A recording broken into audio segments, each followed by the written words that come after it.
We'll be beginning in just a moment. People could please start to take their seats if you are not already seated.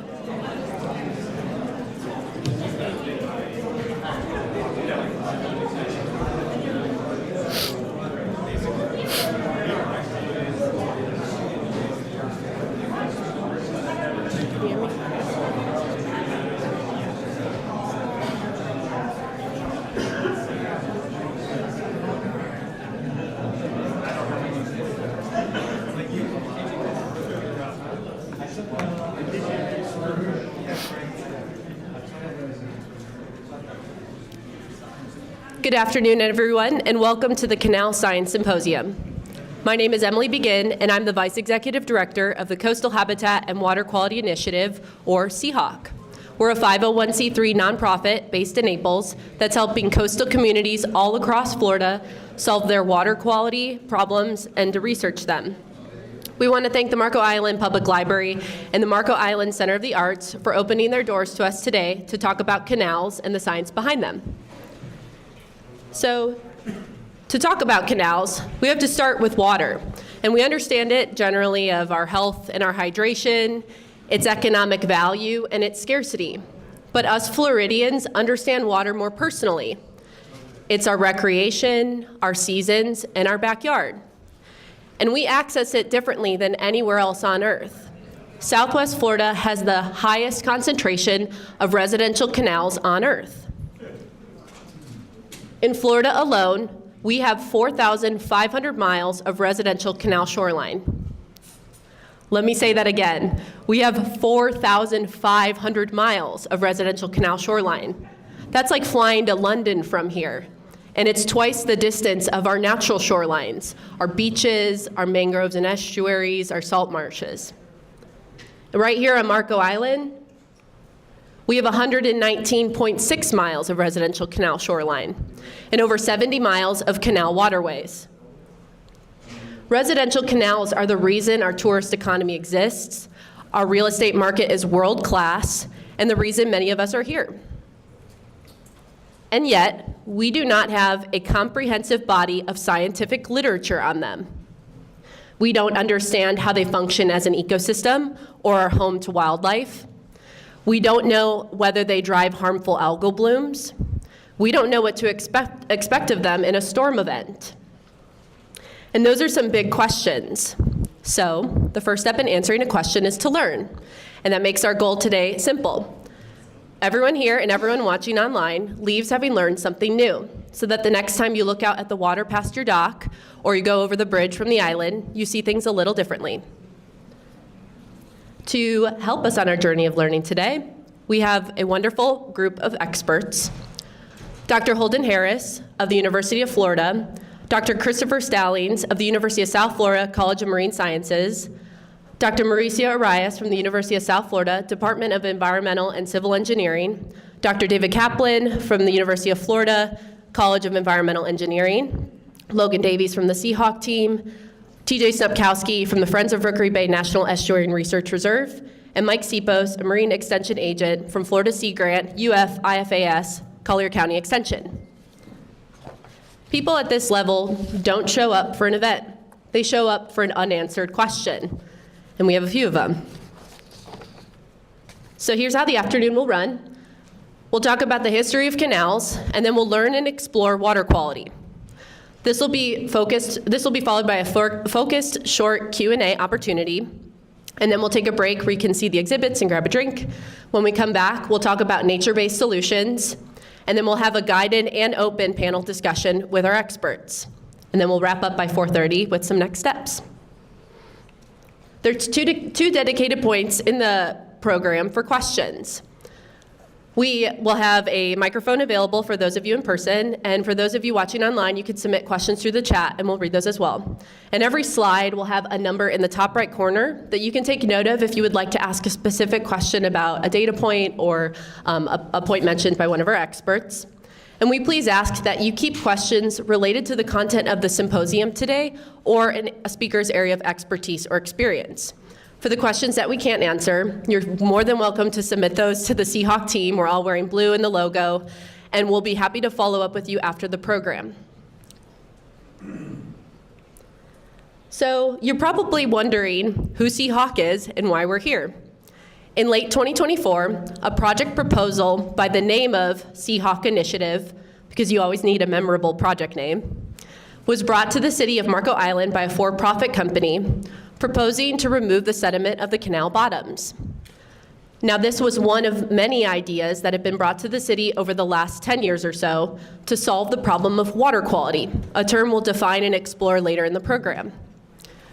Now, a few of us from that initiative saw the potential in the idea, but we're asking ourselves, what are other Florida coastal communities doing to either solve their water quality problems or restore these canals? So we went off and we researched, and what we learned was that they really weren't. And the few that hadn't really shared enough for any other community to know how to try that. So we came back together and formed ourselves late last year as a nonprofit because we wanted to do a few things. We wanted to deeply research these canals, we wanted to learn and share the science, and we wanted to try to find a way to help local governments to solve these problems because it was bigger than we expected. So different people, different mission, trying to find some answers. That was 10 months ago, and we also realized we weren't scientists or engineers. So we took that time to go find them at Florida's most prestigious universities. These are people that have dedicated their lives to understanding and expanding what the world knows. They're fish ecologists who free dive, they're engineers who spend as much time outdoors as they try to at their desk, and they're marine experts who underwater treasure hunt for fossils and love Fish the Band as much as Fish the Vertebrate. With these people, they've helped us do a lot, and that makes our first pillar research. We've researched the entire global history of residential canals to Florida. We've mapped every linear mile of residential canal in the state of Florida in GIS that's available on our website for local governments and universities to use. We've been accepted into a nationally recognized scientific work group where we will help lead 15 scientists over 2 years explore these systems. And most importantly, we fund graduate students that are to research every project that we help communities envision before, during, and after construction.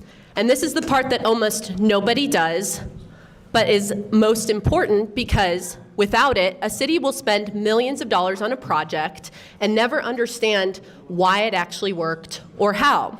But with it, we then inform the next project. And that's how a body of knowledge is built. It's not by one success story, but it's about informing the next. And all of this is free.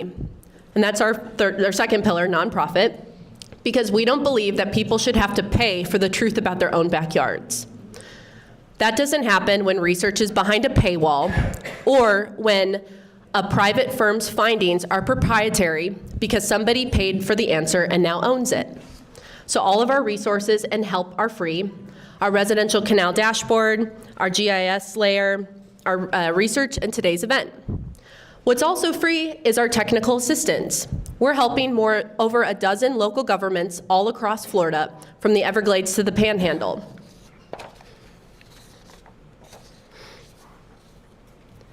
Local governments understand their community's problems, but what they often don't have is the funding or the staff to explore ideas or to find solutions that are based in science. And so our team and our advisory network help them to design, fund, and build projects that are researched at every stage. And when we can, we direct them towards nature-based solutions because oftentimes these are very cost-effective and they're easier to maintain. So things like living shorelines, mangroves, oyster reefs. And this creates cleaner water, not just for the people that are living around it, but also for the animals and the wildlife, the fish, the birds. But a community doesn't benefit from a project if the people who live around it don't support it. And so that's why our fourth pillar is all of us, community education. We all experience the water here differently. Some of us guide boats. Some of us love dining waterside, or we have a canal and we love enjoying it. That's something that no report can ever talk about. is your experience. And so that's why we bring the science directly to you. We think that, so that's why we're trying to give the opportunity for you to also contribute to science. Our organization is hosting a free water quality testing program where you can sign up to have the water behind your canal tested, and it will help contribute to our comprehensive residential canal water quality database as we go on for the next 2 years to research these systems. Research, nonprofit, technical assistance, and us. All four because we don't believe that any one of them works alone. Today is just the beginning. We're going to have a series of workshops through September on Wednesday evenings where we're going to dive deeper into the science of canals with different topics. You're welcome to register with us today on our website. But this is also just the beginning of our learning. And these systems were engineered on purpose for a purpose. So to help us understand, before we can understand canals of where they're at today, we have to go back and understand where canals came from. So I am pleased. My notes are out of order. Apologies. He knows it.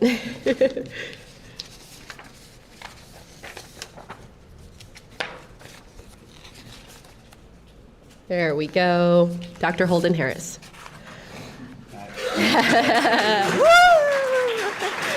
Dr. Holden Harris is a systems ecologist with a PhD in interdisciplinary ecology from the University of Florida. His research applies synthesis, science, and quantitative modeling to understand how environmental change and human activities affect marine and coastal systems, and how ultimately guide science-based decision-making for natural resource managers. His work includes developing ecosystem models to test decisions related to offshore energy development, invasive catfish in the Chesapeake Bay, oceanographic changes in the Gulf of Mexico, and land use and freshwater changes in Florida. Currently, he's published 32 papers cited more than 500 times and is a research faculty member at the University of Florida. Give it up. Pointer and clicker. Take this. Can I walk around?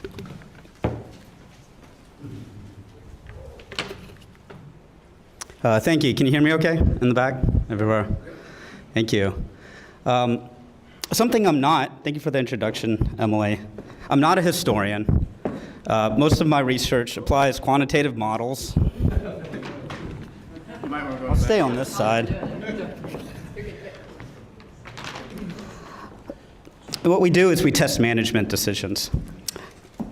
This is highly applied research, and to be applied, to be useful to make management decisions, you have to understand context. So history is important. Fellow fisheries scientist Daniel Pauly recognized this in the phenomena he calls shifting baselines. He says, we transform the world, but we don't remember it. We adjust our baseline to the new level. To understand where we are in the current state of affairs and then where we're going, future planning, nature-based solutions and such, we have to understand how we got here. Or in the words of Maya Angelou, you can't really know where you're going until you know where you've been. And so I think the history of these residential canals is fascinating and critically important. I think it's also important to remember that up until basically yesterday, Florida was wild. Florida was relatively unpopulated. At the turn of the 20th century, Florida had less than 400,000 people. Almost all of them were in Jacksonville, in Florida, or St. Augustine, Tallahassee, up in the Panhandle. South Florida was wild. Changed about the turn of the century. 1896, Henry Flagler builds the railroad, connects down to Miami. That time, Miami had about 300 people, was incorporated that year.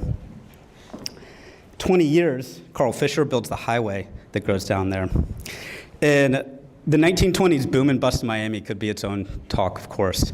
The population of Miami rose exponentially within a matter of decades. And faster than that was the real estate speculation that happened. There's this thing called binder boys, which were buying and selling real estate that same day. It grew into a massive real estate bubble. Mid-20s popped in 1925. This is 5 years before the 1929 collapse, or the Great Depression starts. That That year, 1926, Category 4 hurricane hits Miami. 1928, Okeechobee hurricane hits Miami, or passes through Miami, continues to Lake Okeechobee. One of the worst natural disasters in history, 3,000 to 4,000 people killed there. That ends this rapid area of speculation. But I think something we can take from this was this quote from the book Florida in the Making, which is a pro-development book. What drove people to Florida? What caused this bubble in the first place? Because I think it's important to where we are now. He said in there, still further south, the same mania for water frontage has resulted in the sale of about everything desirable. In people's minds, the ocean, the Gulf, and the lakes are Florida. And aside from the farmers, the buyers do not care so much for property that has no water frontage. It's the water. That's what drew people to Florida. And I think that's good context as we think about the next Florida boom. The 1950s and 1970s saw this new era of economic prosperity. Veterans were returning home from World War II. During the training for World War II, many of them spent time in Florida. We had this era of economic prosperity. Many people wanted to move to Florida. This is when Florida's expansion really began. We had the rise of the suburbs. We had Levitt towns being built. As people moved to Florida, developers started developing this area, especially of Southwest Florida. This is just a subsample of some of these, of some of the planned communities around Florida. Large land developers bought the islands, bought these areas, platted the lands, built homes. Port Charlotte, Cape Coral, Marco Island. And many of these, central to them, were the Mackle brothers, quite relevant here. Frank Elliott and Robert Mackle owned or controlled major portions of many of these land corporations. And they pioneered this strategy called installment sales. This was for selling land in Florida for retiring here. As little as $10 down, $10 a month, Northerners could buy a plot of land in Florida, move down here, right? And they advertised these with these new 1950s advertising techniques never before seen. We had national television, we had print campaigns, mail-in-order sweepstakes, and we had celebrity endorsements kind of for the first time. And the appeal here, the offer, was coastal waterfront living. And this is what some of these communities look like from space. Charlotte Harbor, Cape Coral, North Naples, Rotunda West, looks like it was made by aliens. And what's the dominant feature that we see in all these? It's water, right? But it's not natural water, of course. It's these fingered canals, these artificial residential waterways. So let's move here to Marco Island. Long history here, which we could talk for hours about, the Calusa history. We'll skip over that because we're talking about canals. The settlement of Marco Island begins the late 1800s. W.T. Collier builds the first settlement. Bill Collier, unrelated, builds the first inn and the clam dredge. For about 30 to 40 years, the primary industry in Marco Island is clamming. The late 1940s, though, the clam fishery collapses. 1950, Marco Island has less than 400 people, fewer than it did in 1920. About 90% of the land was owned by advertising magnate Baron Collier, who tried several times to develop the island relatively unsuccessfully. This changes in the mid-1960s when his son, Baron Collier Jr., enters joint partnership with the Mackle brothers. There's this quote from Frank Mackle. Baron Collier came into my office and asked me if I'd ever been to Marco Island. So I drove over there, and I couldn't believe what I saw. His head of sales has this quote: "We were stunned, absolutely stunned. It was so magnificent, it was almost too good to be true." And they're seeing, of course, what we see now, right? The natural beauty of the island. 1964, the deal was finalized. The Mackle brothers and the Colliers entered a joint partnership to develop the island. They sold 22 models of home, some of which are still available on the island, and they developed about 1,100 home sites. So this was planned by Jim Wenzel. About 10% of the island was planned for parks, churches, hospitals, government buildings, schools, basically everything.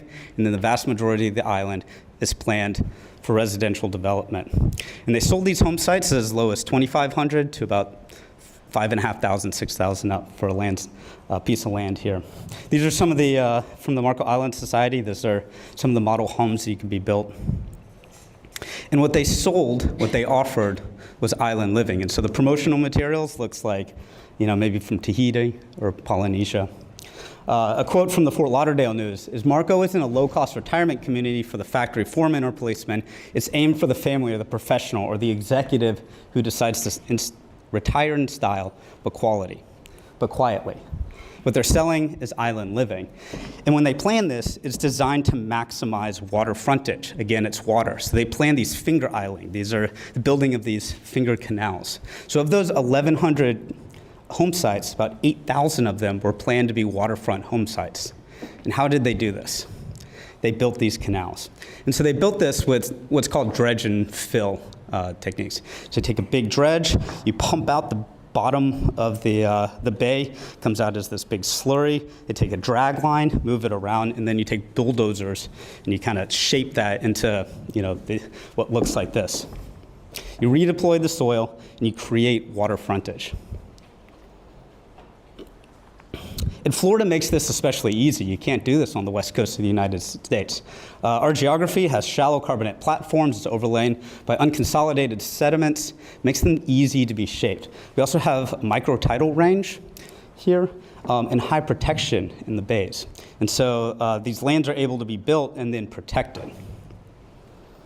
And so this shows some of the photos looking north from Cazambas Pass, the transformation of Marco Island. And this next slide, I think, shows it. What's striking to me is the 8-year period from 1964 to 1972, this terraforming of an entire island, which looks more similar, which is built up to what we see it today. And what's interesting is this was basically the end of this period of development in Southwest Florida. It ends relatively in the mid-70s. Timing of Marco Island coincides with this changing of concern locally and nationally about environmental damages. So in the late 60s, we have the C-HAWQ river fire. We have the Santa Barbara oil spill. We have headlines that say Lake Erie is dead. Locally, we have growing concern over issues in the Everglades. We have papers coming out that show 90% of the birds have declined in the Everglades. So we start having a series of legislation responding to these concerns. At the state of Florida, Governor Kirk appoints National Reed as the state's first environmental counsel. The Randall Act is the first act that basically changes permitting for dredge and fill canals to now consider some ecological processes. This grows with a series of permitting changes and regulatory changes over the years. 1970, the U.S. has its first Earth Day, symbolically, but more importantly, we set up the National Environmental Policy Act, Environmental Protection Agency is created. 1972, you have the Clean Water Act, which establishes Section 404, which is more the modern guidance for permitting. And after that, dredge and fill canals development essentially stopped. Because you have to prove the environmental impact of canal development is relatively minimal. So it's pretty much stopped. Today, we have this legacy of canal development. So this is the image shown earlier.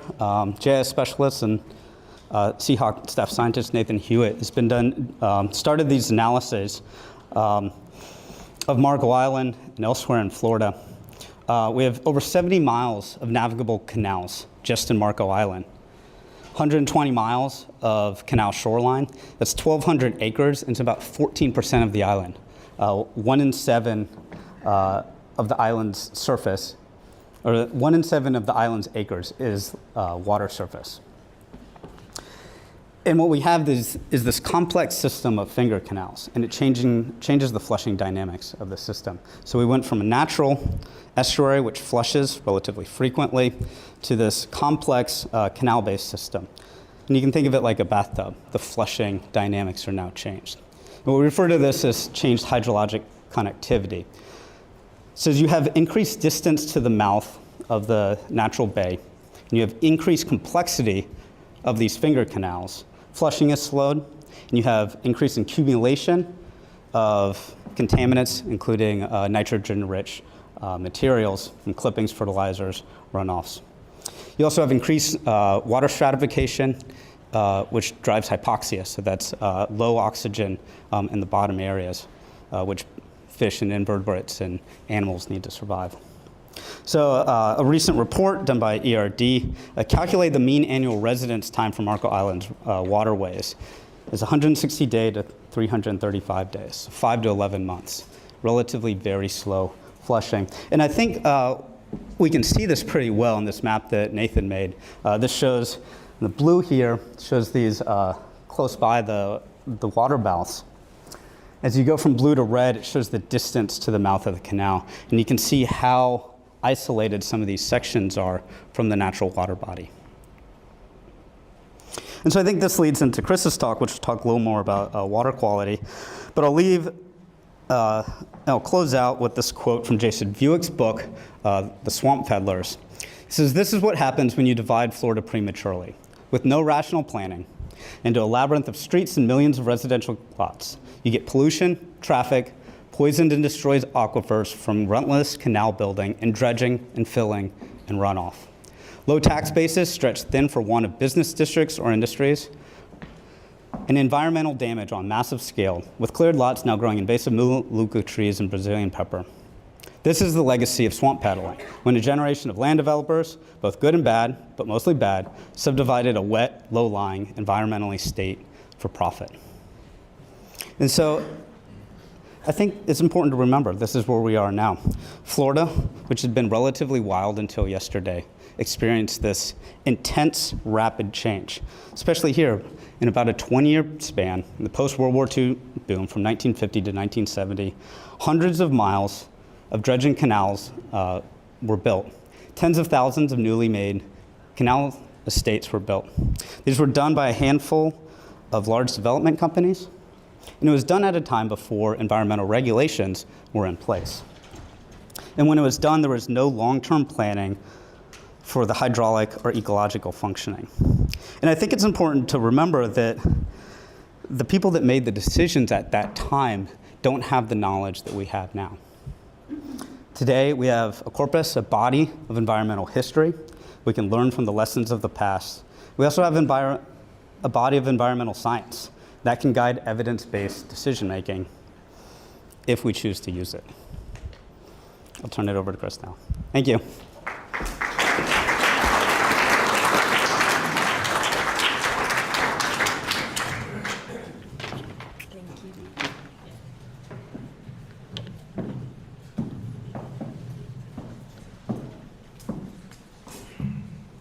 Now that we know how these canals were built, the next question is how they're actually functioning today. So we're going to learn about some of the current science on water quality, what the data shows.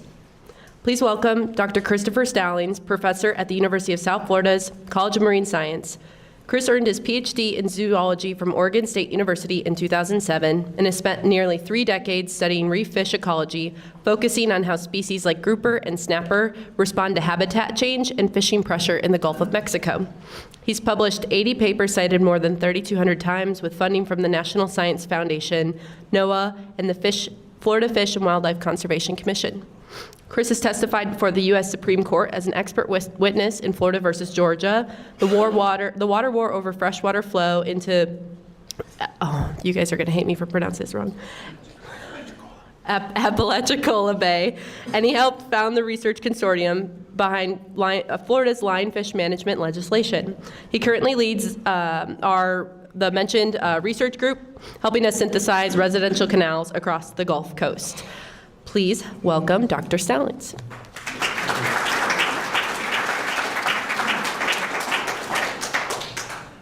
I'm not going to bark here the way that Holden did. Thank you, well, maybe I should. I can take a hint. Yeah, thank you, Emily, so much for that introduction, and thank you guys all for coming out. I'm really impressed with this attendance. This tells me that you guys care, right? You guys care about your community. You care about your water. This is where we're supposed to be. So Holden did a really nice job to describe the history of development in Southwest Florida. And that can be extended to other parts of Florida where canal communities were developed. The same system was used. as a coastal ecologist, which Holden is too, by the way, so, really nice job for him to put on his historian cap. A little bit of a stretch there, but really nice presentation. You may have seen this, I guess I should Bob Barker it. You may have seen this, noticed this graph in one of Holden's slides, but I think it bears for us to take a little bit more time thinking about it. As a coastal ecologist, I am interested in the history, but I'm also interested in the so what. What does that mean right now? What does that mean to the habitats that are there? What does that mean to the animals that live in those habitats? And all of that ultimately starts with the quality of the water that's there. And so if we think about a natural system, the example here is a tidal creek, but this can be anything. This can be Charlotte Harbor, it can be Tampa Bay, it can be the 10,000 islands with the, all the mangrove islands and forests that are there. They're going to flush on a daily basis as the tide goes in and out. They're going to be flushed. The water's going to go out, and any of the stuff, let's just call it stuff right now, that's in the water is going to go out with it. And as it goes out into that larger body of water, whether it's an estuary, a bay, the Gulf, it's going to take that stuff with it, right? And then when that water comes back, the concentration of stuff, we'll talk about what that stuff is in a minute, is going to be much lower, right? As Holden mentioned, our flushing times are much more constrained in these engineered systems. And so going back to our stuff, what that means is the stuff stays there, right? Okay, so the stuff is often organic materials of various sources. So, yard debris, leaves, palm fronds, grass clippings, animals. A fish might swim in, it might die. It might just shed a few scales. It might poop, right?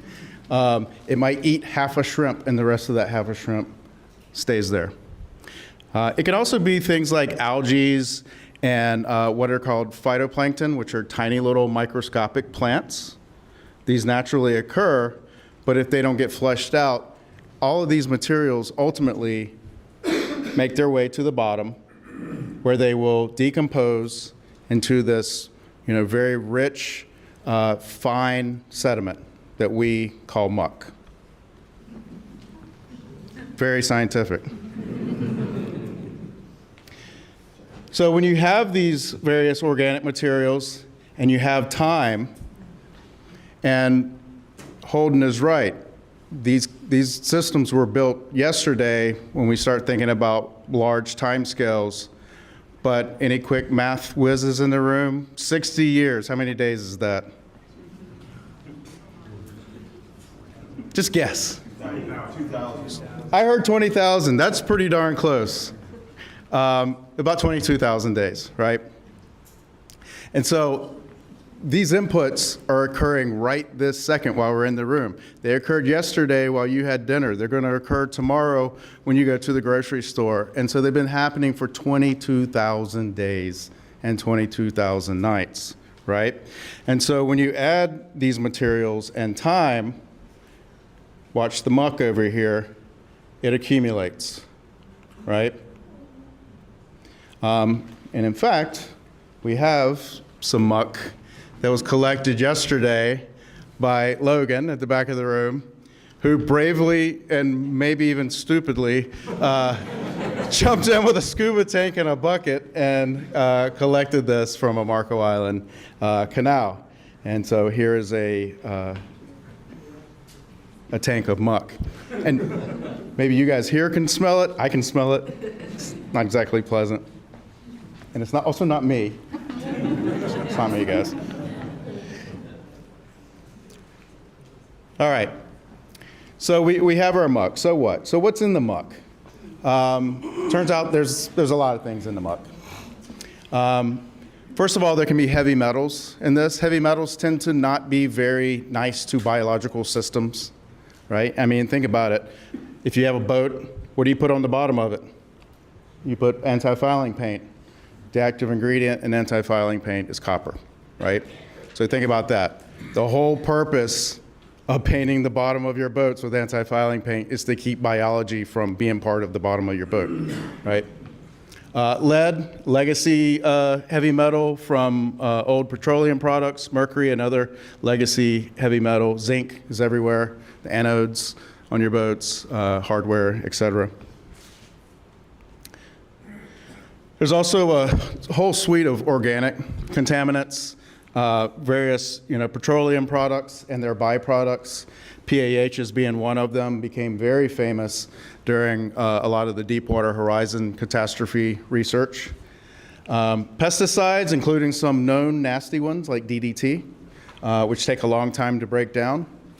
And then other things which take, we don't know how long they take to break down. We call them forever chemicals, PFAS. These are ingredients in fire retardants, okay? Oops, nope. And then last, nutrients. Now, nutrients aren't inherently bad. In fact, we need nutrients in order for plants to grow. And plants are the base of all food webs on Earth, except for some really weird ones in the deep sea. And some of the major nutrients that we see are nitrogen, phosphorus, and potassium. And among these, in almost all coastal ecosystems around the world, the nitrogen is almost always the limiting nutrient. What does that mean? What that means is if you don't have enough nitrogen, you can add all the phosphorus and potassium that you want, and nothing is going to change, right? But as soon as you add some nitrogen to that system, it responds very rapidly. And nutrients often follow, especially the limiting nutrient, follows kind of a Goldilocks effect, right? Remember Goldilocks? It's either too hot, too cold, or just right. If it's too cold, in this situation, not enough, you're just simply not going to get plant growth. But if it's too hot, and in this situation that would mean too much, then we have excess nitrogen, which can fuel blooms of various plants, a lot of them that maybe aren't necessarily healthy for the system, like a bunch of the little microscopic phytoplankton that I told you about. Okay, so what? I keep telling you that, or asking you that. So what? Well, when excess nitrogen enters into the water column, that does fuel these very rapidly growing plant materials, the algae, these phytoplanktons that have very rapid life cycles. They can multiply quickly. This results in a bloom, which can reduce the water clarity and the amount of light that reaches the bottom. Seagrasses need light in order to live. And so that can result, after this cycle comes to a conclusion, the algae, and especially the phytoplankton, will die, and it'll fall out to the bottom and decay and strip the oxygen from the water. Now, this is a phenomenon that a lot of you may already be familiar with the annual dead zone that occurs in the Gulf out near the outflow of the Mississippi River. Are you guys familiar with that? Yeah. And that occurs because the Mississippi drains the heartland of the U.S., and we have a lot of agriculture and a lot of fertilizer inputs. All that excess nutrient comes out into the Gulf. It fuels these phytoplankton blooms, which then die, and the bacteria will break it down. Bacteria respire, just like we are, and so it pulls all the oxygen out of the water. Okay, that's what causes those dead zones. The exact same thing is happening in these canals, just on a different scale. And if there is an excess of nitrogen in a canal, you may observe some of these symptoms. Okay, so you may observe that reduction in water quality. You may observe the green sheets of algae, and that can be particularly prominent during the summer months. Again, you might lose the seagrass because the bottom is no longer receiving the light. Because fish invertebrates, et cetera, including ones that we like to catch, including the ones that we like to eat. They really rely heavily on the seagrass. We see fewer fish. And then we may also smell that rotten egg smell sometimes. Now, this is a natural process, the rotten egg smell, but it only occurs when we have low oxygen. So it's indicative that we're in a low oxygen situation. Okay, so unfortunately, a few years ago, the Florida Department of Environmental Protection did a study, and they came to the conclusion that due to excess nitrogen in the water, that the canals of Marco Island were considered impaired. Now, this is a legal term that is used. And so in response to that, the city then commissioned its own independent study. Holden had mentioned ERD earlier, so that group conducted a study from April through November of 2020, and then reported the results in September of 2021. And so I'm going to spend some time focusing on what they did and what they found. So first of all, it was an 8-month study, and this is a pretty impressive sample size, 4,200 field measurements. It certainly would be difficult for my students and I to go out and take that many measurements. They collected a number of samples, took them back into the lab, and ran these various analyses on them. And that included some stable isotope analyses. Now, stable isotopes can be used for a number of different purposes. I use them in my own lab. And the way that they use them is to link them back to the sources, to figure out where the nitrogen was coming from. Think about it as environmental forensics, right? And I'll tell you actually a good news story. Not all environmental science is bad news. In Tampa Bay, in the 1950s through the 1980s, the amount of seagrass had really gone down from its natural amount, right? Part of the reason for that was excess nitrogen, which was causing these plankton blooms, which was shading out the seagrass. Sound familiar? Okay? And everybody was pointing their fingers at a water treatment plant. And they said, that's where the nitrogen's coming from. Well, some scientists actually from USF, some colleagues of mine, said, well, we can tell the water treatment plant from fertilizers, from yard fertilizers. And so they did it, and guess what they found? Yeah, yard fertilizers. In fact, if you go to Home Depot in St. Pete or Tampa right now and try to get some fertilizer for your yard, you cannot buy it because there's a fertilizer ban from June through September during the rainy season, okay? And so, they went on a big campaign to, educate the public, and then also, pretty draconian process of saying no fertilizer in the summer. As a result, though, the Tampa Bay seagrass has really come back. So anyway, I just tell you that story, number one, we're not all bad news up here. But number two, just to show that we can distinguish different sources using these stable isotope approaches. All right, so what do they find? Well, in the report, they found that the vast majority of the nitrogen that was being released is from the muck, is from this stuff. And we're going to go through each of these one by one. An intermediate amount was coming from groundwater seepage, and then much lower from stormwater runoff and rainfall. This is actually atmospheric deposition, is both rainfall and just the air-water interface, but a small amount, right?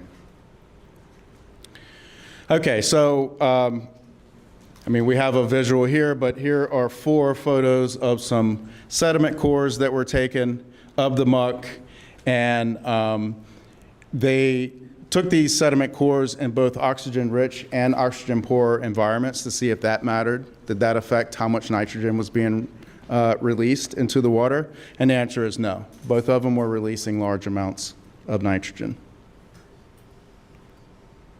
And again, our sources are mainly these organic materials that find their way into the water one way or another, plus a lot of time.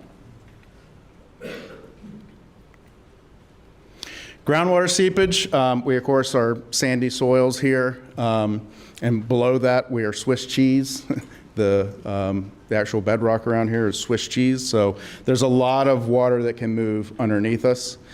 And, but a lot of the groundwater seepage that's probably raising the nitrogen is similar to the Tampa Bay example, is fertilizing our yards. It's, oops, how do I go backwards? And it's through, I guess you guys call it reuse irrigation, we call it reclaimed water, same thing, right? This is first pass sewage. It's gone through the first pass, and plants love it, of course, but too much of it can ultimately find its way to the canals. A couple things that we all can do is, irrigate only to need, limit, to only what the plants use. Fix the overspray. It's kind of ironic. I'm giving this right now. I spent all weekend last weekend fighting my own irrigation system in St. Pete. If you have an irrigation system, and most of us do in South Florida, irrigation is frustration, right?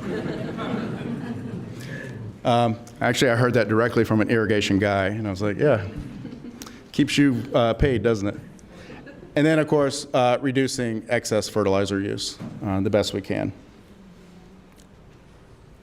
Stormwater runoff tends to be fairly low here, just because, again, our sandy soils here soak it up pretty rapidly. And so less of that is actually entering into the canals than one may think. And then a couple solutions here, hold the water in swales, use rain gardens. This one is particularly neat, the denitrification beds.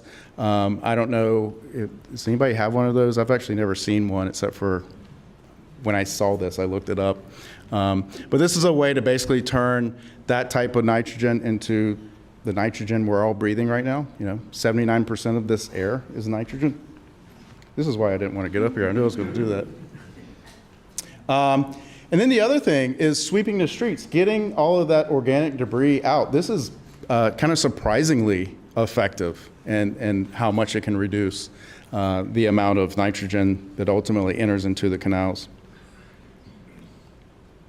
And then last, rainfall/atmospheric deposition, very, very low relative to the other sources.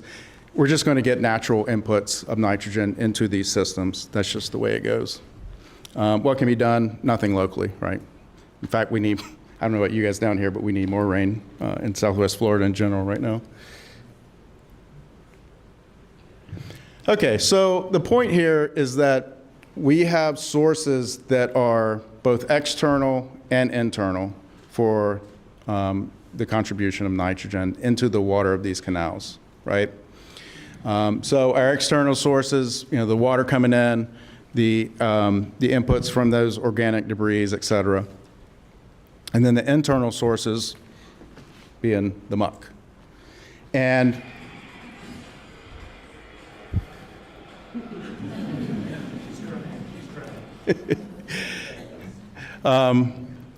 the internal sources, according to this report, are significantly higher than those external sources, right?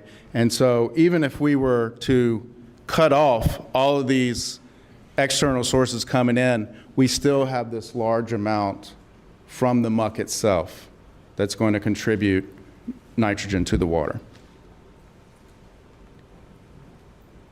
And just to go back to where we started here, it all starts with how the water's moving and how well it's flushing in and out of these systems.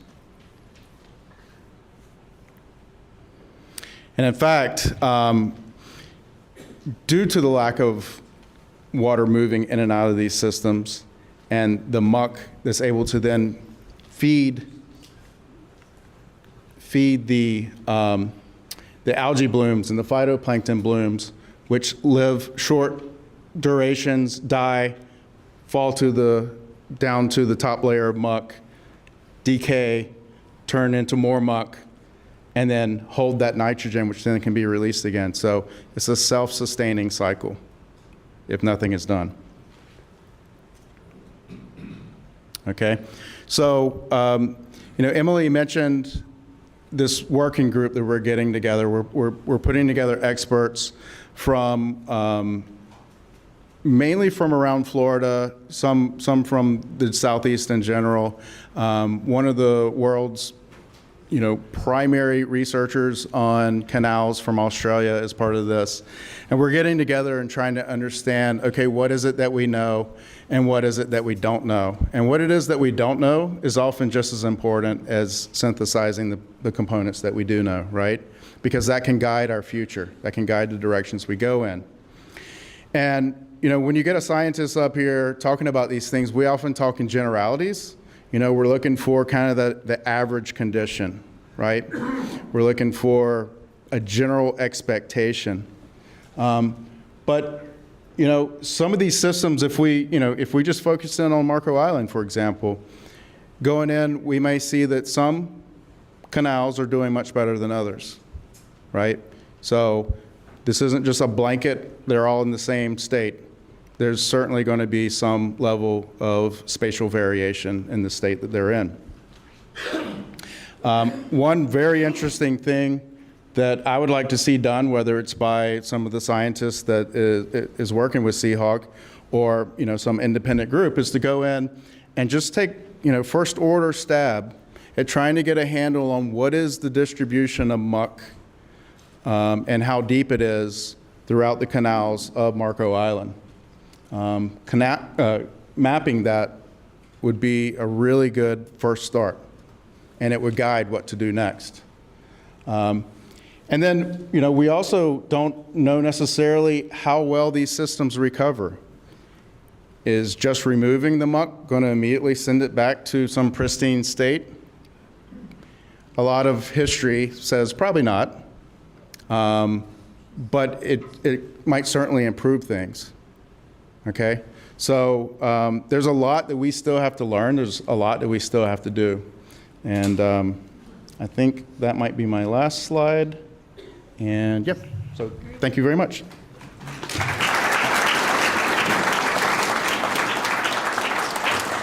How do you want us to do this? We can have Holden come on up, and right now is going to be our opportunity to ask any questions that you may have on the history of canals or on the water quality science we covered, and then we'll take a break after we've gone through any questions that folks have. So we'll run a mic over to those of you.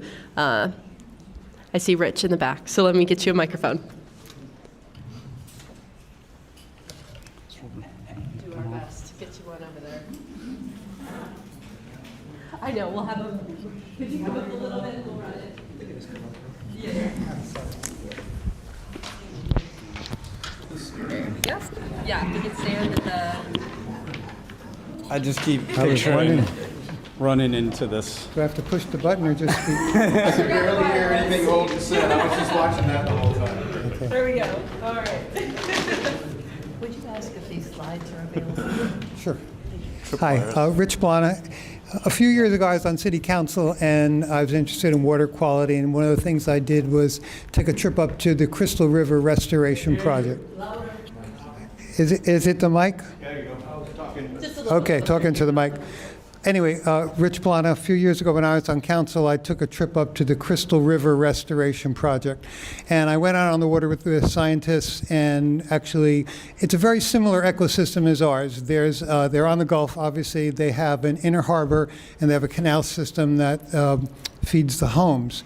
And they said that there's three components that must all exist together to clean the canals.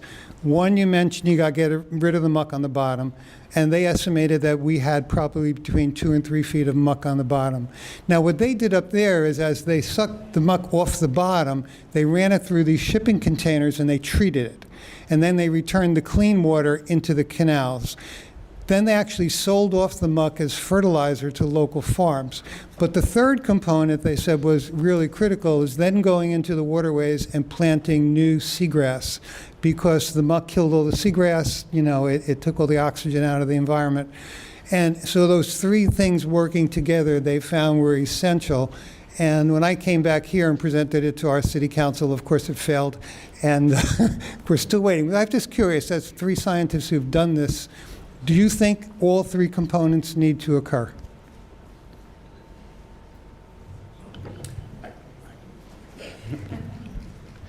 So So I don't have expertise in that part of this, in the restoration part. Gotcha. So I can't tell you. I can say that logically it all makes sense. Okay. And if we do want to restore these systems back to their original state, which did tend to be seagrass-dominated systems, and seagrasses themselves can provide a lot of what we call ecosystem services, which are benefits that humans take from those systems. And so it does seem to make sense. Okay. I can't comment as an expert, but just as a, yeah, makes sense to me. Okay, thanks so much. Yeah, thank you. Now, this woman has a question. I forgot what it was. know if these slides are available. Yes, they will Online. be provided, and we also will have the whole symposium. It's being recorded, and we will share that on our website to be accessible for people to review and watch again. Okay, thanks so much. And likewise, I don't have the expertise to say for sure that that's the approach that someone should take, but a holistic approach is absolutely necessary. We ended up in the situation we are now. If you just remove the muck's, and don't do anything else, it's going to come back. Thank you. One more comment is that we will talk about nature-based solutions after the break, and that will help give some more information about how plants can benefit that process and other pieces. Hello, can you hear me? Yes. A question about the potential removal of nitrogen from the systems. So, as you probably know, in other parts of the state and the federal government have funded stormwater treatment areas. A lot of them south of the sugarcane areas and the Everglades agricultural area. And we know that the science has shown that phosphorus can be removed pretty well in the stormwater treatment areas with the submerged aquatic vegetation. Do we know how much nitrogen is also removed? I would like the other scientists who are going to speak later, they can come up and answer questions too. They're nodding their heads, so we got to give them the mic. So the quick answer is yes. Stormwater treatment areas, or treatment wetlands as we prefer to call them, they're excellent at treating nitrogen as well as phosphorus. How do you know? How do I know? Right, are there studies that show that? There are hundreds of studies. So the trade-off is area. They work great if you have enough area to allow those wetland plants and soils to do their job. So that's the trade-off is land.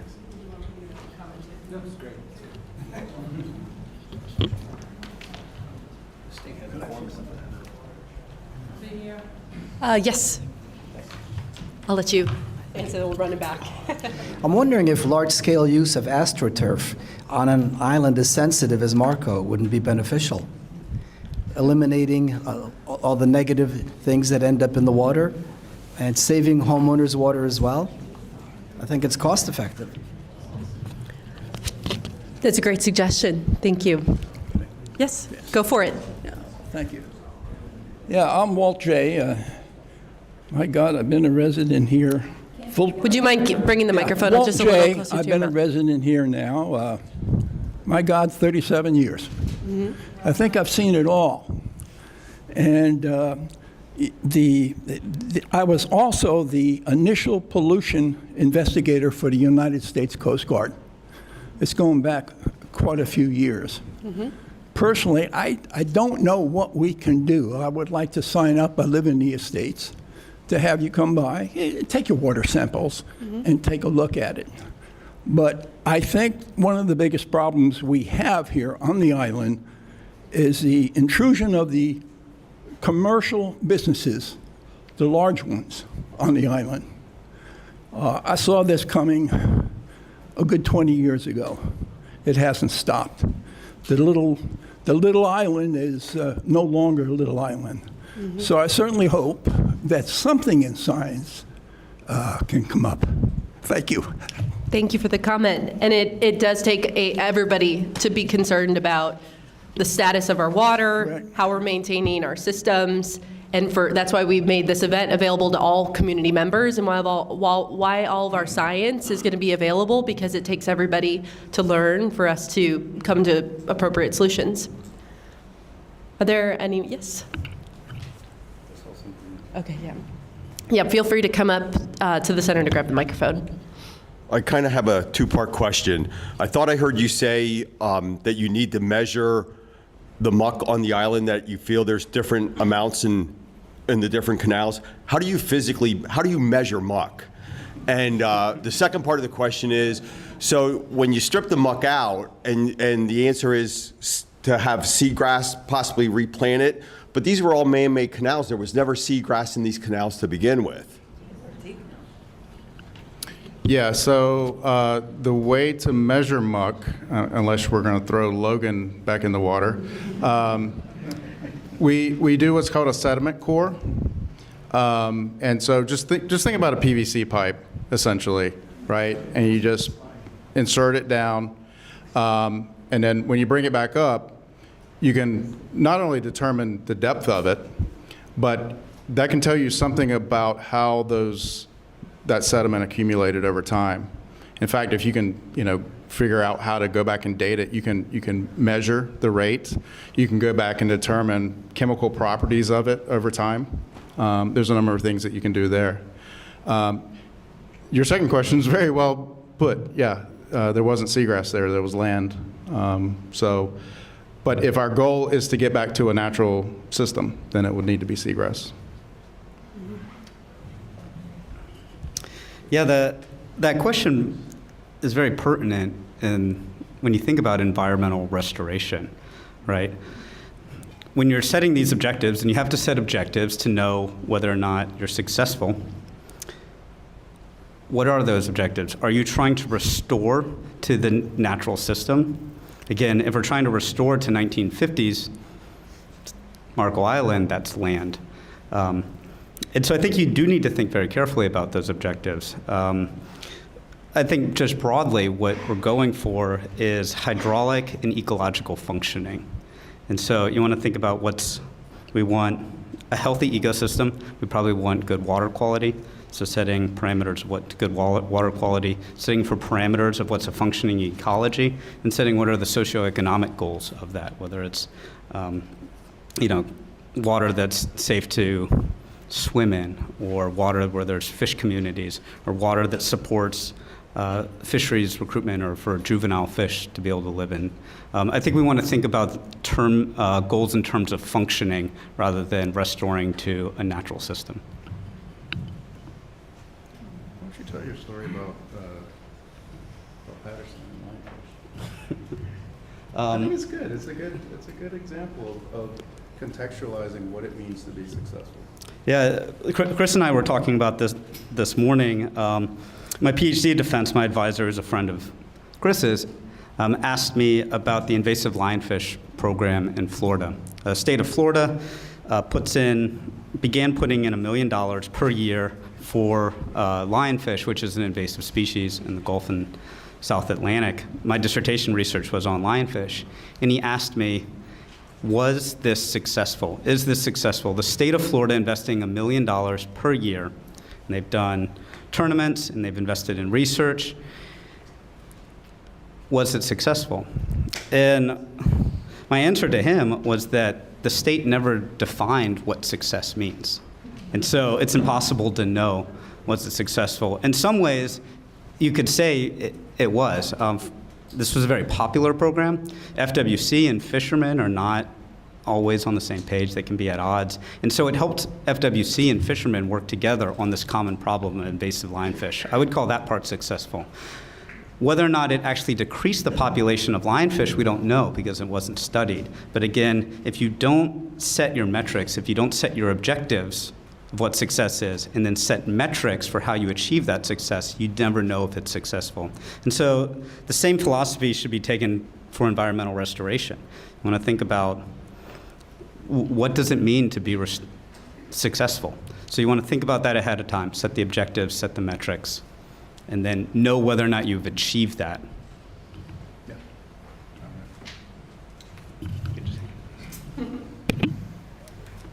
I think there was a similar problem with the mangrove die-off towards Goodland, because basically San Marco Road cuts the island off in half, so you don't have water flushing through.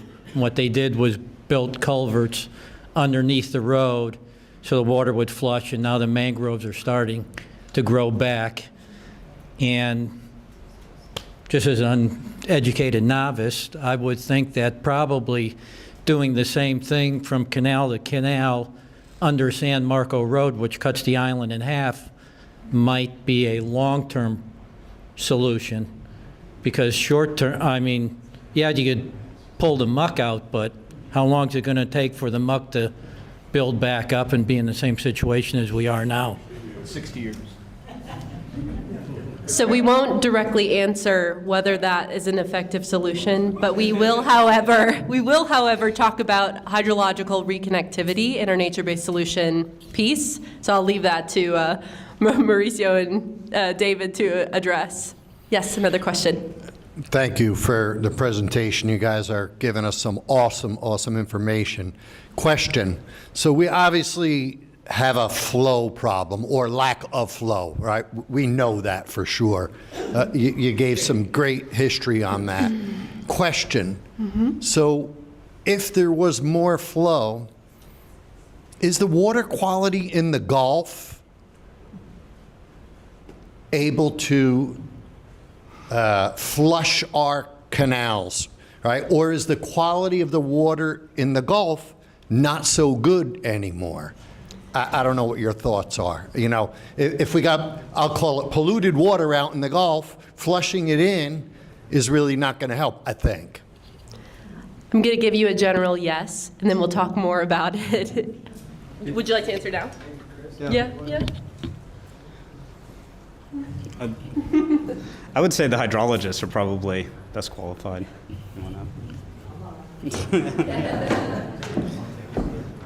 But yes.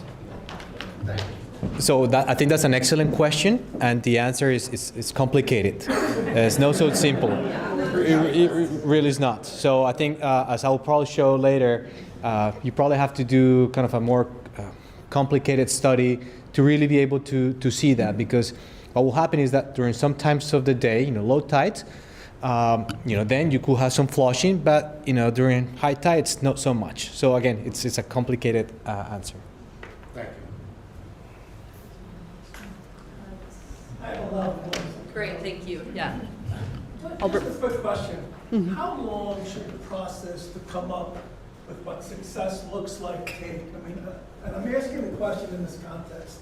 We did the first study in 2011. We're practically in 2027.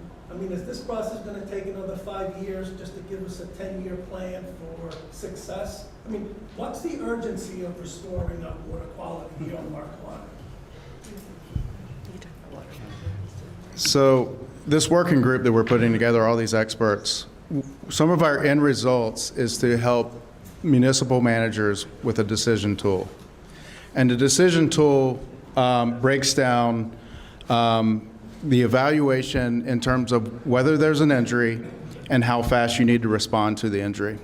So whether there's an injury can be broken down into 3 pieces: no injury, minor injury, major injury. The action timeline can be broken down into no action needed. Action is needed, but we can defer, maybe, I don't know how long, right? A year, 5 years, whatever. Or we need to do something now, right? That's one of our goals. I think that's about as far as I can answer without speculating. And then that's one output of our work group, which we're doing over the course of 2 years. But what our organization is doing today is assisting those local governments and how we can start to look at projects and find solutions that can help build examples in the learning today. And it also is our research where it's available now to start to inform us as we go about. So it's a comprehensive approach. We're not saying that it's dependent on the work group completing and we'll have all of our answers figured out, but it's taking action each day and also over the course of study. Science that lives in a research paper doesn't really do any of us good, but that's why all the practitioners that we have with us today believe in that with us, and that's why we're making it integrative. David would like to speak too. Thank you.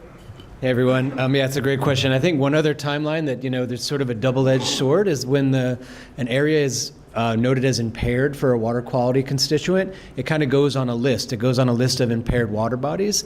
And so from that list comes a regulatory process. And again, sometimes this is good, sometimes this is bad.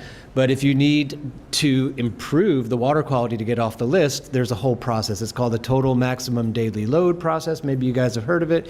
And so once a water body is impaired, it gets on this list that the state looks at to try to improve and develop a management plan that will improve the water so it's no longer on that list.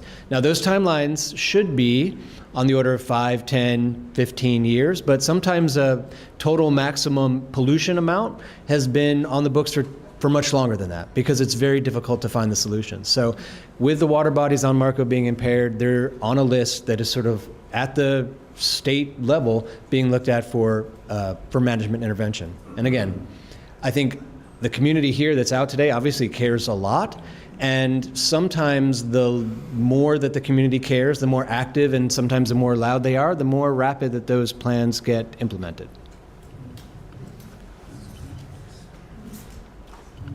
Sure. I recently witnessed a tremendous amount of muck being stirred up by the American Cruise Line ship coming into Rose Marina. Has anyone thought about that, the negative impact caused by that?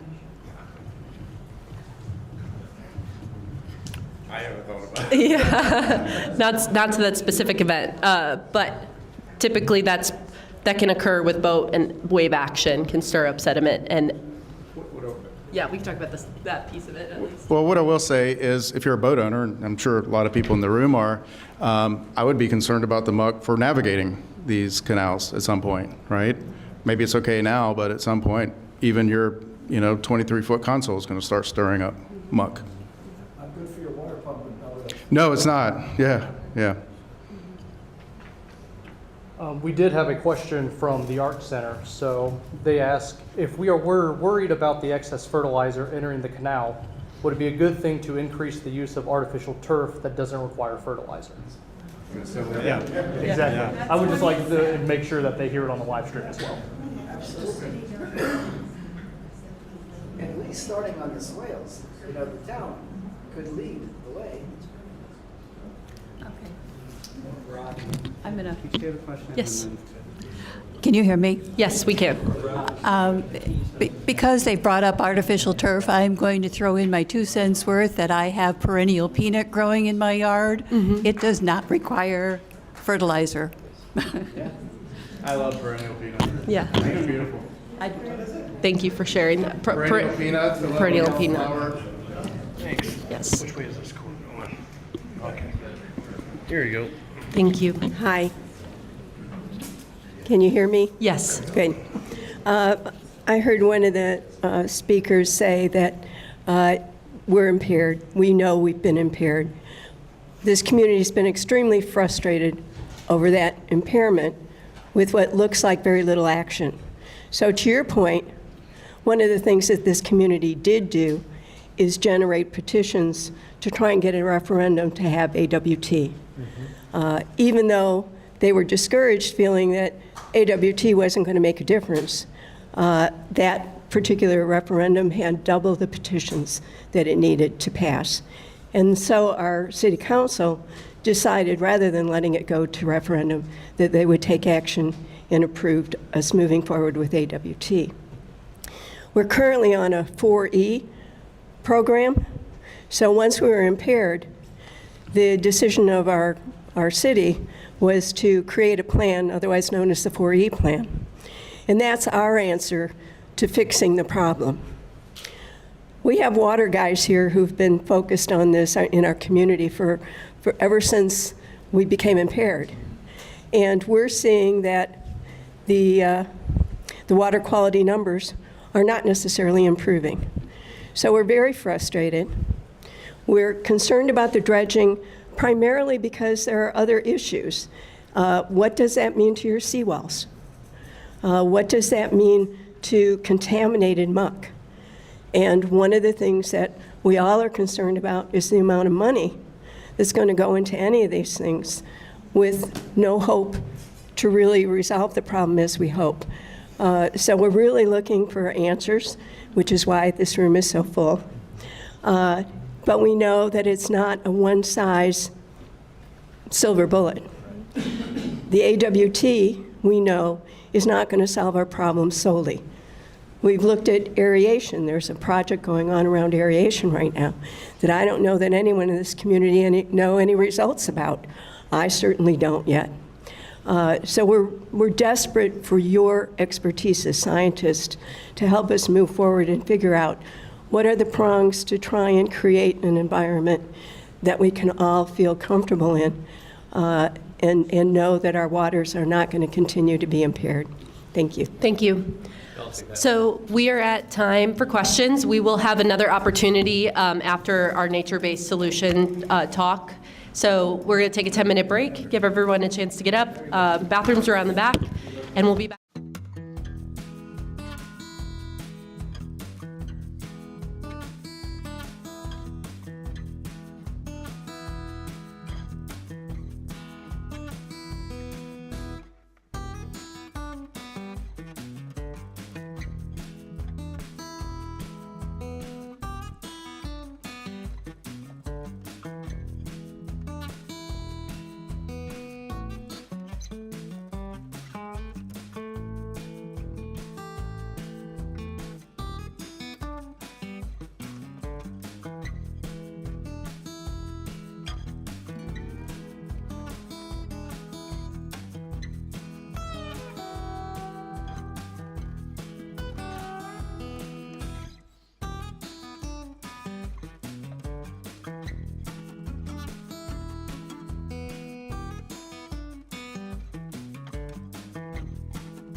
Welcome back.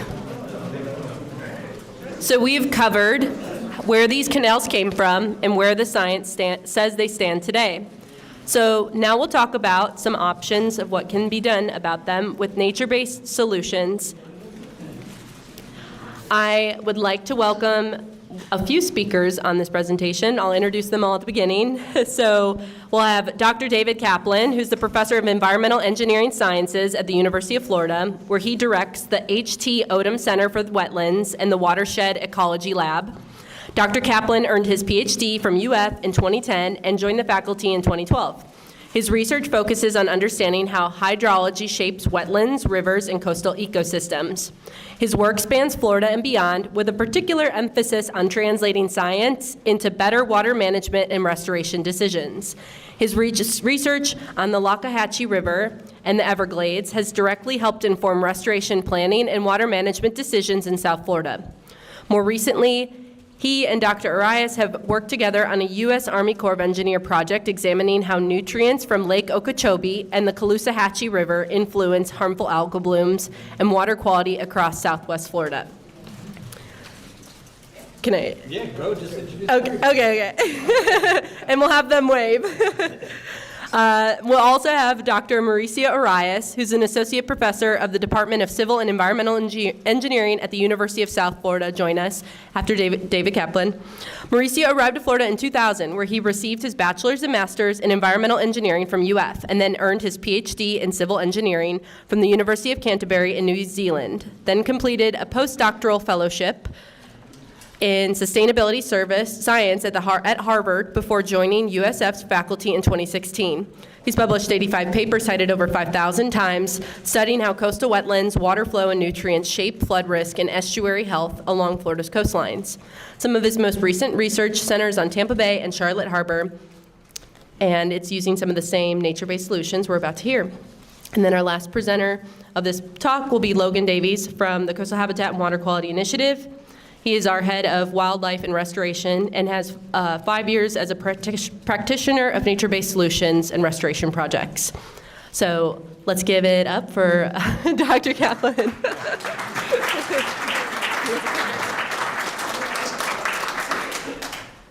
All right, thank you so much, Emily, and thanks everyone for being here. Like Chris said, it's quite remarkable to see on a Friday afternoon so many people out into a public venue to talk about something as nerdy as the nitrogen cycle and muck, but it's very important to the way of life and what it looks like to live and work and play on Marco. So we really appreciate it. We've heard the word nature-based solutions a lot today already, so I wanted to just ask, who has heard the term nature-based solution before? Raise your hand. All right, so now keep your hand up for a moment, yeah? Okay, so now keep your hand up if I can call on you and ask you what you think a nature-based solution is. The blue shirt gentleman, yes, the guy in the blue shirt, yeah. It's essentially an engineered solution inspired by natural processes. Okay, I love that answer. An engineered solution inspired by natural processes. Maybe I'm a professor, so maybe you can tell I like doing this part, right? So an engineered solution inspired by natural processes. Does anyone have another definition for nature-based solution? Popcorn sounds very good. Yeah. Okay. So I've got a couple of definitions up here, and I think I'm going to talk a little bit generally about what nature-based solutions are, what sort of some of the types are, and then my good friend Mauricio, who we love presenting together. If you ask us later, we might do a dance for you guys that we developed over the years. But we'll see. I'm going to give a couple of definitions, and then Dr. Arias is really going to show you a couple of examples of how nature-based solutions that have been implemented in the real world, like the real-world version of this tank over here, how they reduce wave energy and storm surge and might be a useful part of a solution to things like storm surge, sea level rise, hardened shorelines, nutrient accumulation. But I think one thing I'd like to say first is that we heard something about silver bullets or the one-size-fits-all solution, and nature-based solutions are not a silver bullet, and they're not a one-size-fits-all solution. So in the right place, with the right community, and with the right backing, they're an amazing part of a solution that includes things like seawalls and breakers and mangroves and oysters and marshes. And so as we move forward, I want to say I would love to proselytize about mangroves and oysters and marshes because I like them much more than riprap. But they are a part of a solution set that allows us to live on the coast. Okay, so here's one definition. A nature-based solution is an action to protect, manage, and restore natural or modified ecosystems. We just talked a lot about, are we restoring a natural ecosystem or are we managing a modified ecosystem that addresses societal challenges like those that we're facing here effectively while simultaneously providing human well-being and biodiversity support. Okay, so again, I'm a professor. I like defining things. I want to understand what it is when I say nature-based solution. I'm going to give one more definition because this is a new term that's come much more into use alongside nature-based solutions, which is engineering with nature. And it's kind of the same idea. And it comes from the U.S. Army Corps of Engineers, who we love to look back at 1900 and before in the early 20th century and say they screwed up the environment, which they did. Because we collectively, whoever was here, were asking them to do so, and they did so extremely efficiently. And now they are engaged, sometimes slowly, in the process of trying to get some of that function back to the environment, as well as dredging for ports and all the rest of the stuff that we don't particularly necessarily like. Okay, so the Army Corps of Engineers has a whole program called Engineering with Nature. They even have a brand, like a trademark, EWN. And engineering with nature, they define as the intentional alignment of natural and engineering processes to efficiently and sustainably deliver economic, environmental, and societal benefits. So that's like the triple bottom line thing: economy, environment, and communities through collaboration. And so I think what I'm seeing here today, and I've only been to Marco Island twice, is my second time, but I'm seeing a super interested community who I'm hearing stories of collaboration, challenging decisions, and so collaborating on ideas about how to restore your shorelines. Some of those places might be beneficially served by nature-based solutions. Okay, so we can compare and contrast gray infrastructure, sometimes what we have built in the past. This is largely things like seawalls and jetties and groins, and these are hard infrastructure that we have used for a long time to protect shorelines. No? Okay, so you can build them rather rapidly, and they rapidly provide protection. They can degrade over time, so like any other engineering project, they have a lifetime. It could be 10, it could be 50 years, probably not much longer than 50 years. Over time, they cost money to maintain. So you could think of a dam or a levee. You could think of the levees on the Mississippi River, or any infrastructure that degrades over time, and you have to maintain it and eventually replace it. And sometimes they can fail catastrophically. Because they're so strong, they're good at resisting, and they can resist, and they can resist, and then sometimes they fail in a catastrophic way. And we can contrast that with green infrastructure, which in the case of a coastal community like Marco, we're thinking about things like mangroves and marshes and oyster reefs. These things are out there. You see them all the time as you're traveling around. You've seen a fringing mangrove bank that sort of calms waters from either a boat wake or from the wind. They're out there doing these services for us. They're just out there already providing things like protection from storm surge. They're accumulating carbon over time as they build up through their natural processes. They do take time to establish. So whether you decide to plant seagrasses and watch them grow up, or whether you remove or add culverts to restore mangroves, we heard that story, and over time either plant the mangroves or let them recolonize, it takes time. So it can be slower than with a built environment. And their protection generally increases over time. So oyster reefs grow, mangroves grow, marshes grow, but they can also be knocked back by things like storms, by things like boat scars for seagrasses. So they're also vulnerable to the human activities that we pursue on the coast. I want to make the point that oftentimes you don't have to pick one or the other, but you can combine them in a hybrid solution that might have like a breakwater out, 30 feet out, and then behind that an oyster reef, and then finally a marsh. So there's ways to combine them. Okay, so one example of a nature-based solution is called a living shoreline. Raise your hand if you've heard of living shoreline before. Right, so fewer people than have heard of nature-based solution because you're scared I'm going to call on you. Yeah, okay, but I already, I know, but I already have the definition up here. But it's a flavor. It's a type of nature-based solution. You use them to stabilize shorelines, reduce erosion, restore ecosystem edges where there's been erosion. They're made of natural materials like oyster reef, or sometimes even we have examples up. Closer to where I'm from in Gainesville, out in Cedar Key, they've restored oyster reefs using lime rock, just quarried lime rock, because they don't have enough shell material. and the lime rock is a substrate for the oysters to attach to. So using sand, rock, oyster shells, they incorporate natural living elements and therefore become part of the environment and provide habitat and biodiversity. And they're not like a new strange thing. They've been used widely in Florida and all over the world. And if you've seen, as I said, like a mangrove fringe holding a bank together despite boats going by maybe faster than we'd like, then you know you've seen a living shoreline before.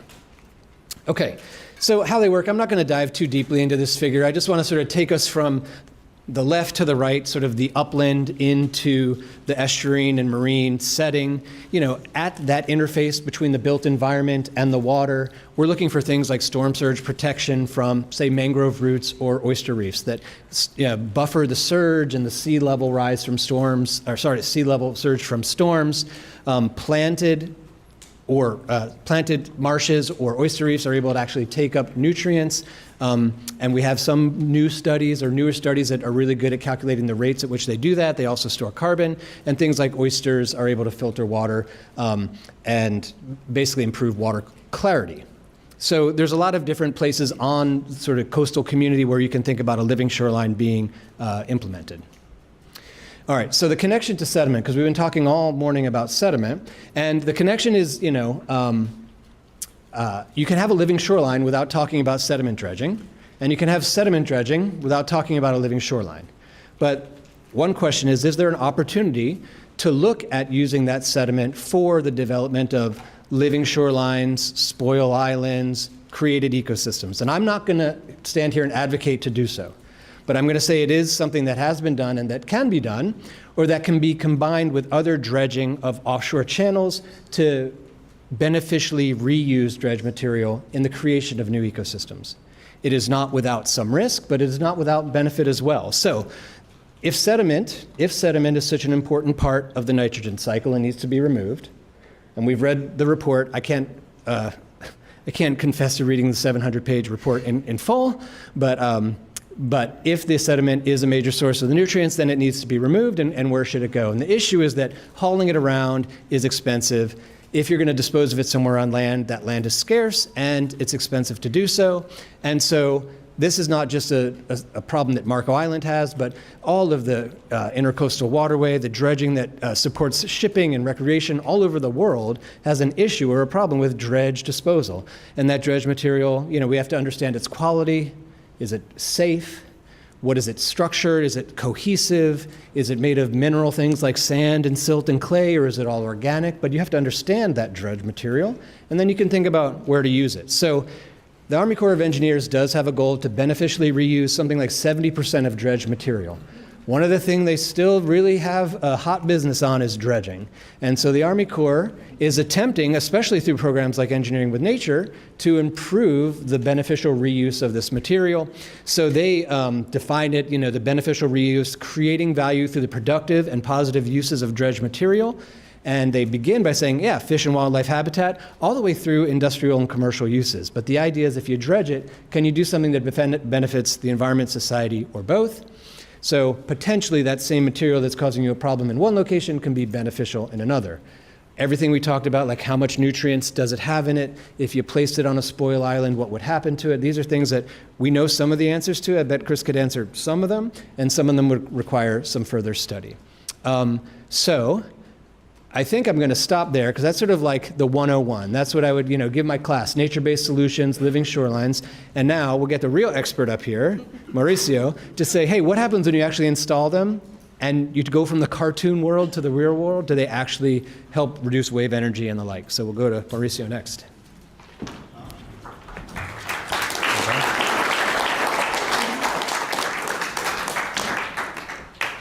All right. Well, good afternoon. I guess I'll switch sides here just to get a different angle. So let me start with two questions. I won't pick on you and ask you for answers. First one, did anybody get a chance to look at that demonstration with the mangroves and how they attenuate waves and storms? A few of you? Awesome. Well, if you haven't, please have a look because that's going to be kind of a segue to what the work that we've done. The second question, who was here during Hurricane Ian in September 22? Most of you. I know, I bet it was terrifying. like many of us who have been through some of these hurricanes around here in the Gulf. So, all right, so this study that we've done, and then in the next 8 minutes, it's all good. I'm going to try to summarize 3 years of work, primarily by my former PhD student, Megan Kramer, who spent a lot of time in Charlotte Harbor talking to residents and trying to understand what they wanted and looking at different alternatives. So, and I'm actually going to switch things around. What we did first, I'm going to present second, and then what we did last, I'm going to present first. So it's okay. So the first thing that I'm going to be looking at is, well, I'm going to tell you, I'm going to convince you that things didn't go as bad as they could have been in Charlotte Harbor because of the existing natural infrastructure there, all right, because of the mangroves that are there.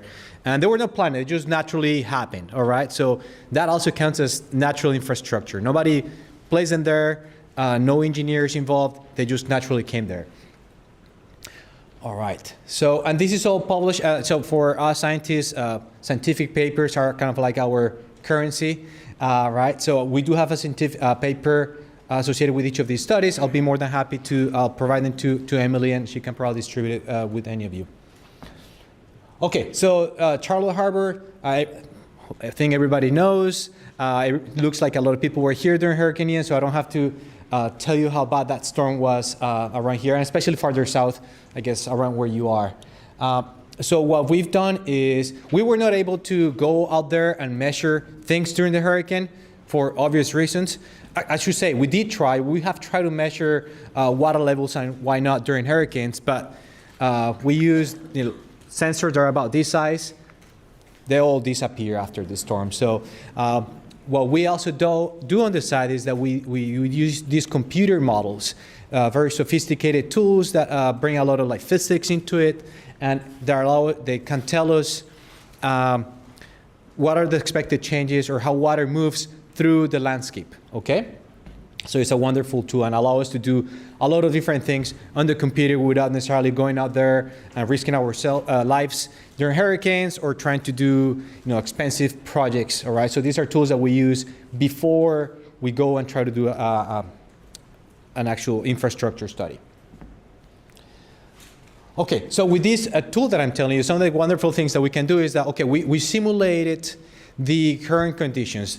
This is the map of Charlotte Harbor. What you see here in green is mangrove cover. What you see here in whatever this color is, beige cream, it's salt marshes, okay? And now what we did on the computer was we took down all the vegetation in Charlotte Harbor, all right? And we ran Hurricane Ian, the winds, the waves, everything, and in both of those scenarios, and we looked at the difference, okay? Water levels, flood extent, velocities, etc. All right, so here are some of the results, and quickly, and we looked at these kind of different transects, locations going from the edge of the water, kind of going upland. I'm not going to go into detail on the graphs just for the sake of time, but overall, what we see is because of these mangroves, during the hurricane, the vegetation were able to, kind of what we see here, to dissipate, to decrease water levels somewhere between 8 centimeters and 13 centimeters, all right? Almost 6 inches. Thank you, up to 6 inches, 3 to 6 inches. Thank you, thank you. I always tell my students, put everything in metric units because that's what everybody else in the world uses. But anyways, I'm not gonna get there. Whenever we took down all the vegetation in Charlotte Harbor, actually water levels increase along the coast up to about 1 inch, okay? So opposite effect, vegetation is good at reducing water levels. When you look at the entire area, actually so this is half of the northern half of Charlotte Harbor, right? Port Charlotte is here. There was an overall, what we see in orange here is the area of flooding that was reduced because of the mangroves, okay? So there was just a net reduction in the flooded area because of this, all right? And finally, what we did is that we crunched some numbers looking at the value of the houses there and why not. And we looked at, what's the cost, the avoided cost that occurred or did not occur in Charlotte Harbor because of these wetlands, okay? So we see that overall, looking at every single household here, overall, there was savings of about $15,000 per household. That's a lot of money, right? And then when there were, because of the mangroves, there were 234 houses that were spared from flooding. All right, this is houses that if there were no mangroves, they would have gotten flooded no matter what. And overall, when you add, these 15,000 thereabouts by times 234 houses, there were a reduction in about $23 million that, citizens in Charlotte Harbor were spared. All right, so this is kind of an overall summary of what I just explained, so I'm going to move on quickly to another study that we did. One particular area of Charlotte Harbor, this is in the northern part, right at the mouth of the Mayaca River and the Peace River. This is a Manchester waterway. As you can see, it's kind of similar structure, all these like finger canals. People around here are very concerned because if you live right here in the Ackerman waterway, this is the only way out to Charlotte Harbor, right? So very little flushing, and they were proposing as a mechanism to increase flushing of water in the system. They're proposing all these openings. That's what we see in these red dash lines, okay?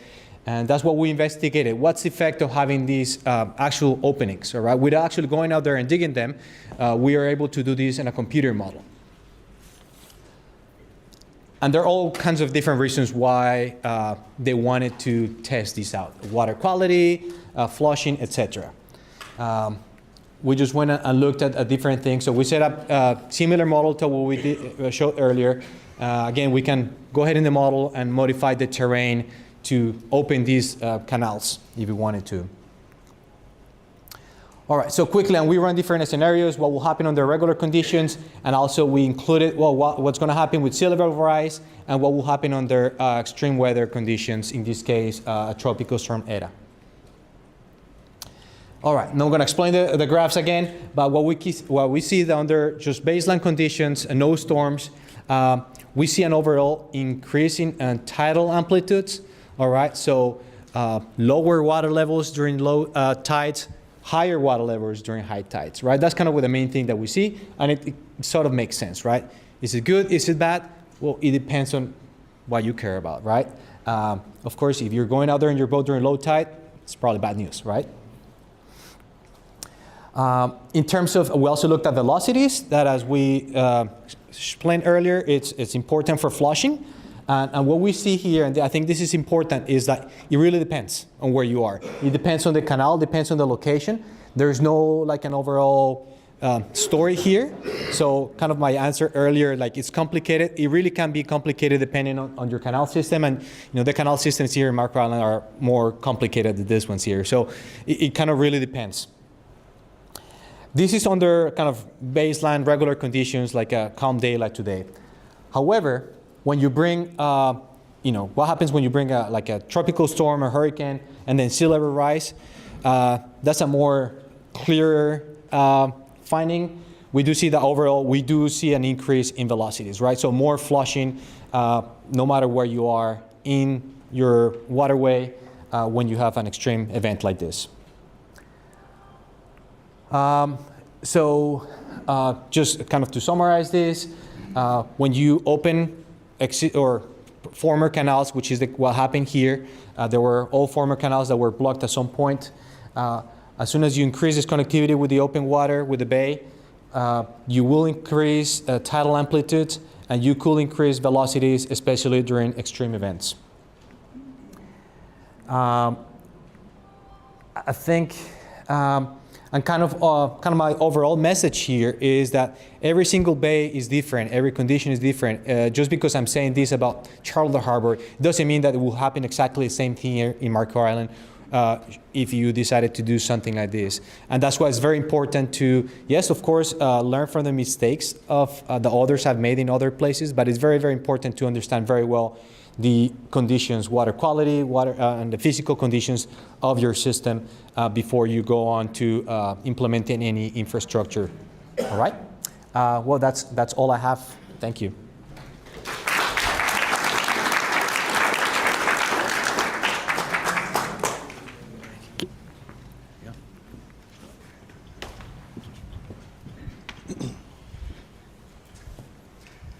Hello, everyone. I'm just going to kind of wrap up this nature-based discussion and put a bow on things by sharing some kind of high-level examples from around the state of some nature-based solutions. So, going into living shorelines, we find that they're kind of rapidly being adopted by a lot of Florida municipalities. There's some in Sarasota, Miami-Dade, even as far north as Jacksonville.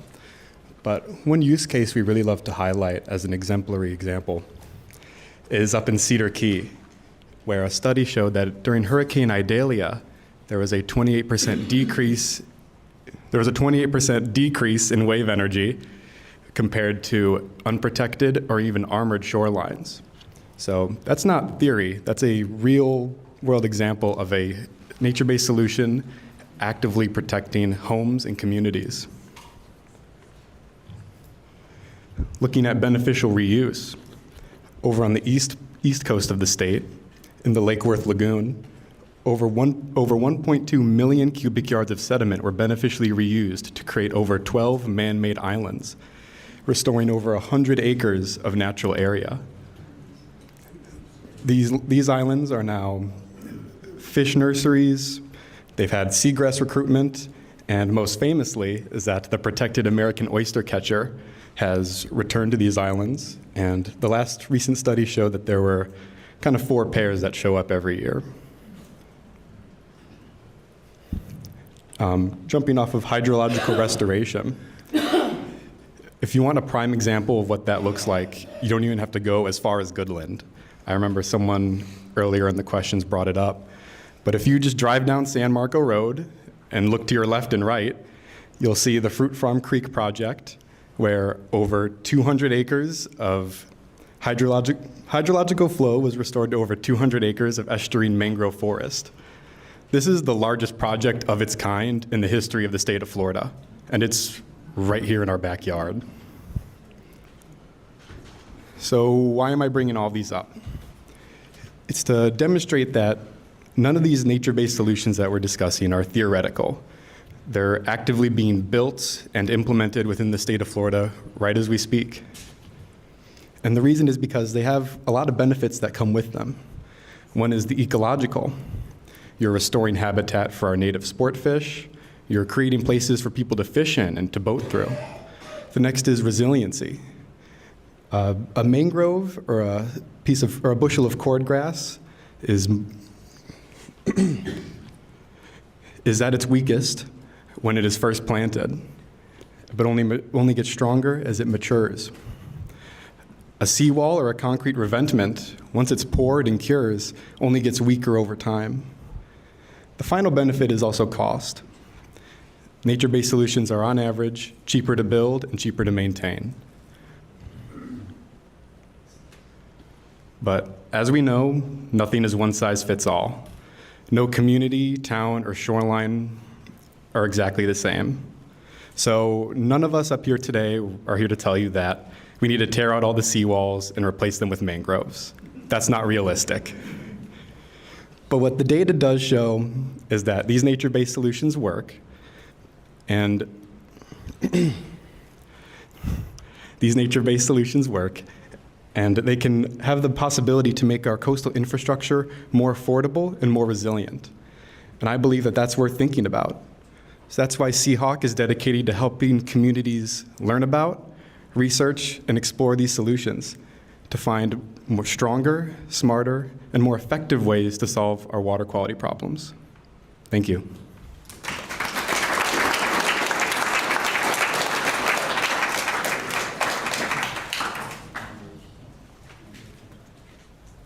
All right, thank you, everyone. I would like to ask the panelists, please grab your chairs, and we're going to move up to the stage.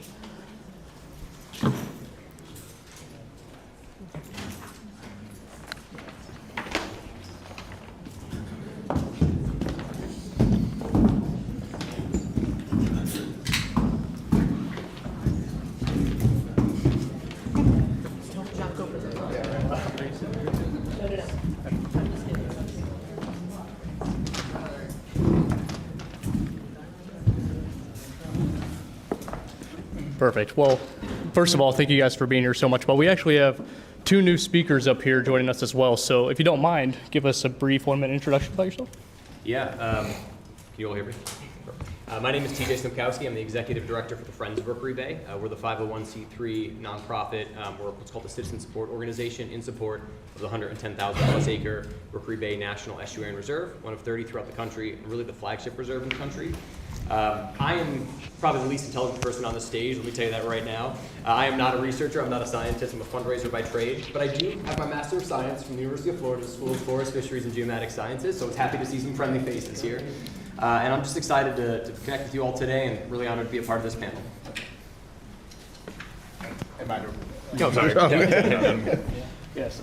Sorry, real quick. There we go. How's it going, guys? My name is Mike Sipos. I'm part of the UF-IFAS Extension, and I'm the Florida Sea Grant agent. So I work over by the fairgrounds area where we have an extension office. Each one of Florida's 67 counties has an extension presence where we extend the knowledge of the University of Florida to the respective counties. So we have commercial, residential, horticulture experts teaching great principles like Florida-friendly landscaping that could help reduce the sediment that's going in your canals. We have a family, youth, and consumer sciences agent who teaches cooking classes, money management stuff, a small farms agent, and then 4-H youth development, and myself. So a lot of my programs that I work on are sustainable fisheries, invasive species, some citizen science programs like horseshoe crab watch monitoring, and Lake Watch, which is a program that's in the Florida legislature that collects water samples, and we could provide, a baseline kind of value for a lot of these nutrients and impairments that are in the water of anywhere in the area over here. So we have about 12 to 14 water bodies between Lee and Collier County that we help facilitate the water sampling for.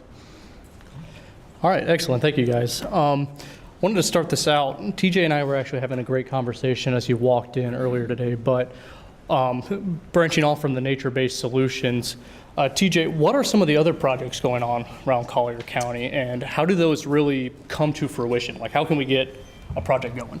Yeah, great question. Obviously, Fruit Farm Creek was the one always great to see mentioned, so thank you, Logan, for doing that. That was a huge restoration effort. But the one that I actually want to talk to you all about today is one that was recently completed, which is the Picayune Strand restoration. This project was really integral to the Everglades restoration project as a whole, but it was especially integral to us because it's our backyard. It literally finished here in the Picayune Strand State Forest into Rookery Bay. This was over 55,000 acres of land that was previously developed. If you all recall, actually not fully developed, there was a development project that never actually came to fruition. There were roads built, there was canals dug out. It was an absolute mess, especially for the salinity of our bays, 3 of the bays specifically here in Rookery Bay, which is Pumpkin, Fakahatchee, and Faka-Union. And what ended up happening was this project was conceived during the Everglades Restoration Project implementation. Over 25 years it took. It took local government buy-in, it took state government buy-in, federal government buy-in, tribal buy-in, private funded buy-in, both public and private entities. I don't think there's any example in this world of something that took so long and had so many moving parts and had so many different parties involved in it. And it was a success. I mean, obviously there are still modulation that has to happen. We're obviously, of course, identifying it and defining, analyzing, and then making changes as we need to go on. But this was a huge undertaking, and it was incredibly successful within our reserve right here in your all's backyard. And even though that's not our canals, as you all know, canals leads to bays, leads to estuaries, it's all connected. So that's one that I always like to talk about, and to let you know that any restoration project takes time, takes effort, but that's a really good example of one at the highest level with the most moving pieces working successfully. To branch off of that, with these restoration projects in focus, about how often does it take for, and I know this is varies project to project, for the kickback or some of the benefits to start coming back into the community? Anybody on the restoration project? It depends. I mean, I think that was a really great story about Picayune Strand because, it takes a long time and you said it's successful. And I think, every time we think about it, something successful, then you say, well, then what did it succeed in doing? And you can go back to your plan and you can say the objective was to restore the natural hydraulic flow. And then, well, do you know if you did it? And you don't just say, oh, yeah, I did it because the bulldozer is done. You go and you measure the flow or you measure the water levels. And so with every target, whether it's for a particular endangered animal or whether it's for, orchids that you're trying to get back or whether it's bats, whatever it is, then you have to go and you have to measure it. So you'll know if you're successful if you have a plan to measure it. And so oftentimes in ecological restoration, ecosystem restoration, we attempt to do something we call adaptive management, and you probably have an adaptive management plan far before any bulldozer hits the site. You have sort of scoped out, is it going to be 5 years till we hit target 7B? And it can get very boring, just to be clear. It's like the number of woody stems of native plants that you count per quadrat. But if you don't say you want that, and you don't measure it, then you won't know if you get it. And so an adaptive management plan is something that has community input, agency input, and you lay out, hey, in 3 years we should expect this outcome. And if we don't have it, then we'll know because we measured it, and we'll intervene in another way. And so I think I know that's a very it depends question, but how long depends on whether you're trying to get an organism back, whether you're trying to get a water flow back, a biodiversity back, or a fishery back. And is it scalable? I would just like to throw that out there too. Because you start at a small size and can you scale it? Which is I'm looking at all the aerial photos of the Marco Canal system, and I was talking to some folks in the audience, and there's interest in things like nano bubblers, and there's interest in things like aeration, and in muck removal, and in grass clipping. So all these things that don't have to happen at the scale of Marco Island in order to be useful for understanding. So I don't know where the gentleman was, but someone has a nanofiltration thing, and apparently the muck is gone, and it's like, oh, that's interesting. It's anecdotal, but if you looked at muck removal in a series of canals and you watched it for a while, how much would it cost to understand as opposed to fix the entire system? And I think that's something that when you think about scalability, it's hard to jump in for $200 million, right? But if you jump in for $2.5 million and you measure the hell out, I know we want data and we want models because that's what we do. But something like Mauricio showed you, where you can build a model of canal connection and how does that change water flow. If you have enough data, you measure somewhere intensively, you build a model, or even just do some math and you watch it for a little while, and then you predict where will this scale best. Awesome. One interesting branch I'll point with there is the nano bubbler. So, Mike, I was curious if you could answer this one. What are some small-scale actions that maybe the average dock owner, homeowner could take to help minimize some of the nutrients into the canals? Sure. I like to say that we are all part of the problem, so we're all part of the solution. So, you could do things to reduce your organic sediment input into the canals, by planting Florida-friendly landscaping. So those reduce the amount of water that we need. The water that we're using for irrigation has some nutrients associated with it. So whenever you're irrigating, you're inputting nutrients into the water potentially. So making sure your irrigation's functioning properly, your sprinkler heads aren't damaged, they're not spraying into the road where they're just going down to the storm drain, they're not spraying directly into the water. You can mulch, that could reduce the amount of water that you need for your landscaping that you have. If you have pets, you could reduce the amount of waste that's in your yard, because every time it rains, that's just an opportunity for that to flow back into the water. If you have downspouts around your house, you can make sure those are directed towards some sort of, bioswale, the grass, instead of directly into the roadways or your driveway. If you are, washing your car, why are you washing your car? Well, your car is dirty, right? So if you park it in your yard and you wash it over your grass, you're potentially reducing the amount of sludge, the brake dust, everything that's falling into the water. Same thing with, pressure washing your yard or your driveway. If you could isolate the water somehow and make sure that it's not going down the storm drain where it's just going directly into the canal, that's great.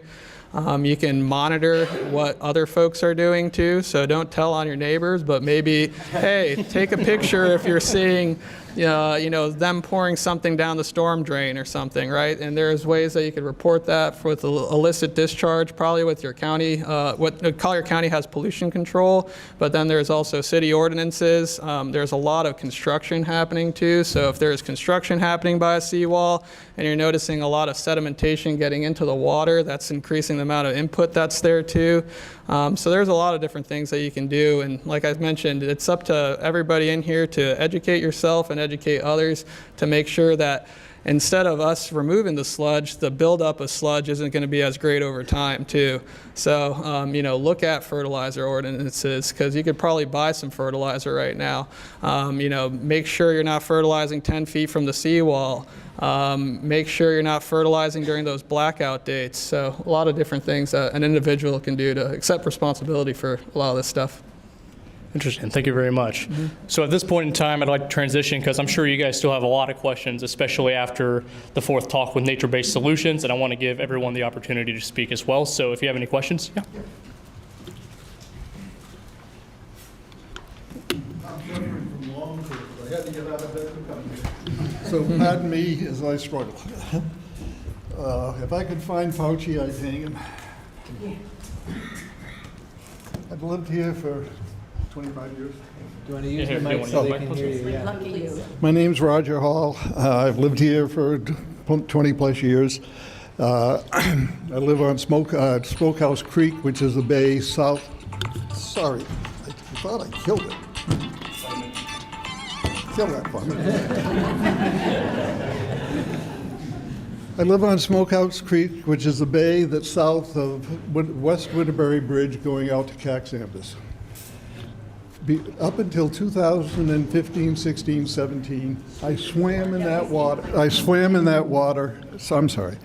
I live on Smokehouse Creek, which is just south of West Winterberry Bridge. The water was 6 feet of clarity. I swam in it, had no problem in it. I'd clean the bottom of my boat. I'd wash my propellers. Never had an issue. And it started getting bad 16, 17, 18.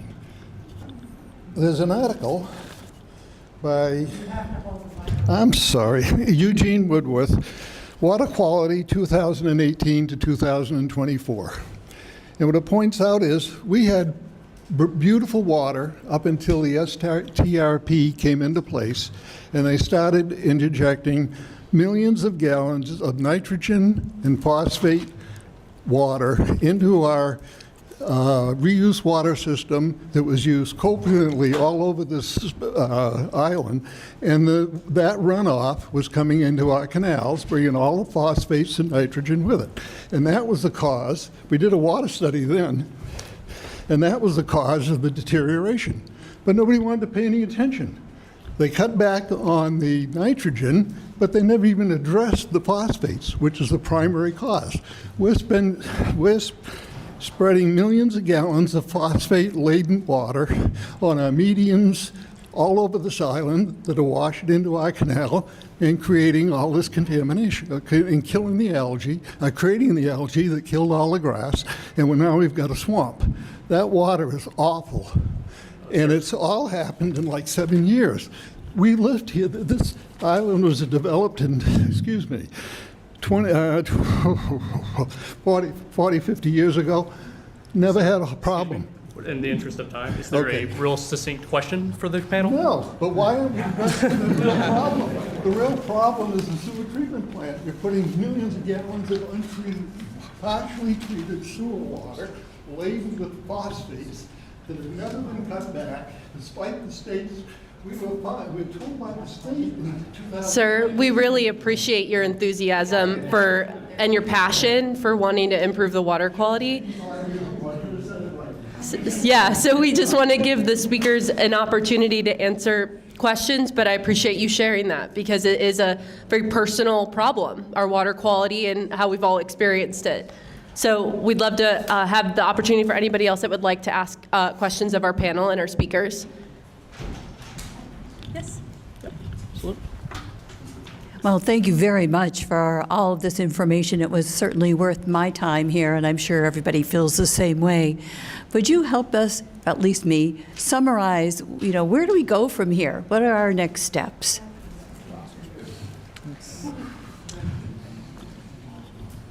I'll speak about C-HAWQ will close with some of those, but if any of the panelists want to have kind of any recommendations on research and science, yeah, and involvement. Yeah. I'll actually, mine will be kind of more macro level, institutionalize it, whatever it is you do. Because as you know, political administrations change, right? Whoever is, city managers change, governors change, whatnot. Whatever it is, make it part of the fabric of your constitution of Marco Island as whatever it is that you're going to do, whatever adaptive management approach you're going to take. And then as a result of that, make it so it's a mandate that carries on far beyond political party, far beyond political terms. So I just always like to give that note to everyone because it's so important.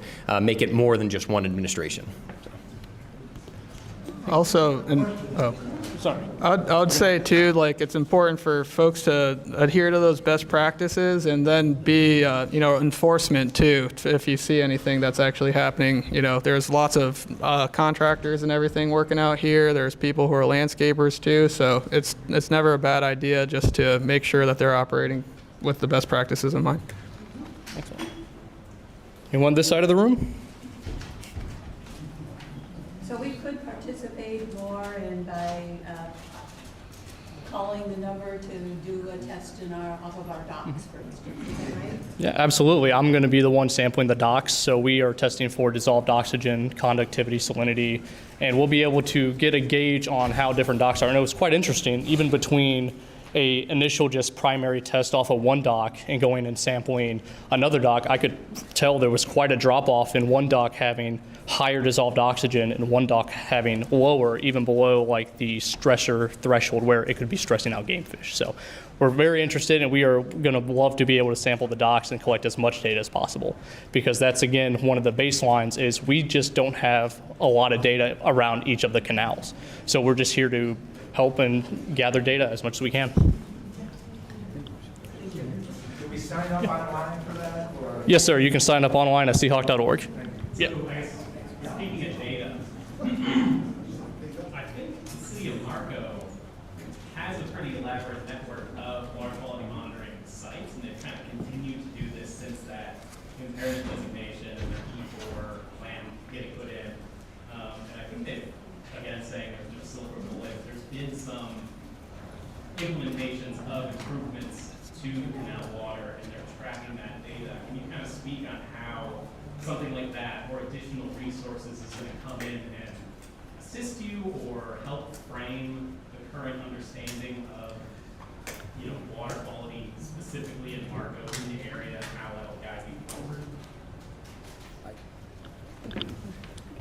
forward? Just to quickly say that I think that's a wonderful opportunity, an effort that's been done, and I think it's 5 years is a long time, and it's been more like 8 years or 9 years since the ordinance, right? So I think it's a good time to maybe come back and get all that newer data and look at long-term patterns, because water quality takes some time to deteriorate, and it takes just as long to improve, right? So it takes time. So I think it will be a wonderful opportunity to come back now, look at that much longer data set, and see what has really happened.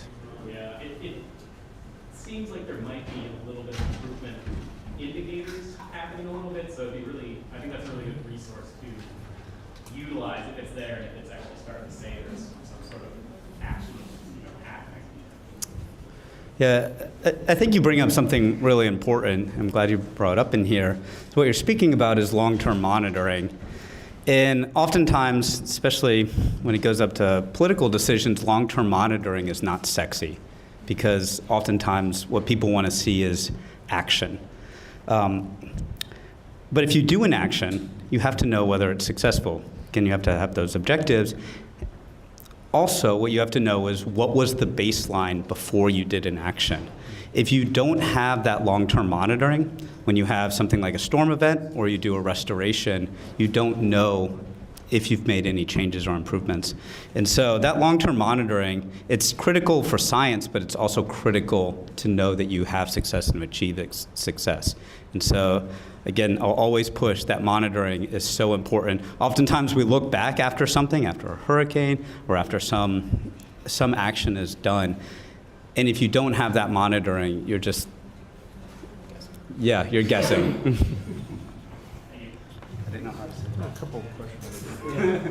Yes, sir, in the back. real quick. Sorry, we can address it. Yeah. Is this the microphone that works or the one that doesn't? Is this working? Yeah. Couple of comments and then a question. First, one of the slides you showed at the beginning was a picture of my canal with the benthic algal mats blooming, and I appreciate that picture. Second, I had a call last night from a longtime resident of the island who moved here in 2002 and said when he moved here, his canal was clear, he could dive, swim, fish, and the canal started to go downhill when the septic tank removal program got implemented. Now, I know septic tank removal is a common program throughout the United States, but the result of that is that now 700 million gallons of reused water is distributed across the island. And when the island was first declared as impaired back in 2019, it was for elevated nitrogen levels. Testing results since then have been mixed, but the report that was issued for the month of July showed elevated levels of nitrogen far in excess of what was discovered in 2019. I have long been an advocate of implementing advanced wastewater treatment as part of a multifaceted program, and I'd be curious if you all agree that that's a valuable initiative for us to continue to pursue, because the city is now out for bid for AWT, and personally, I'm hopeful the prices come in and we can get this done as soon as possible. Thank you.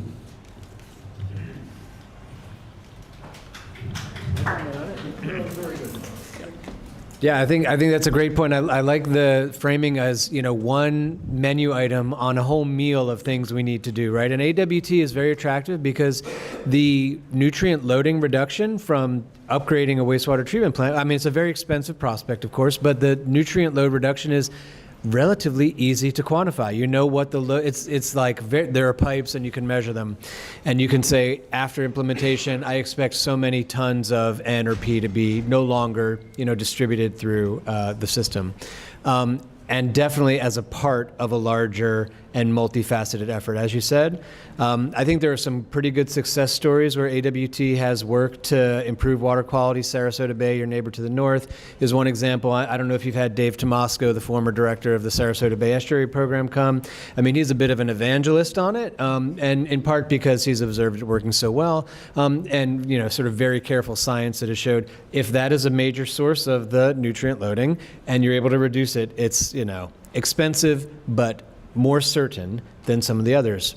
So I'd say combining something like a continued effort toward AWT with some even experimental work to look at sediment removal, to look at these other solutions that you can do in small scale and measure their effects, I think it's a really all of the above type solution is a good approach. And I know that's all of the money above too. It costs a lot of money to do so.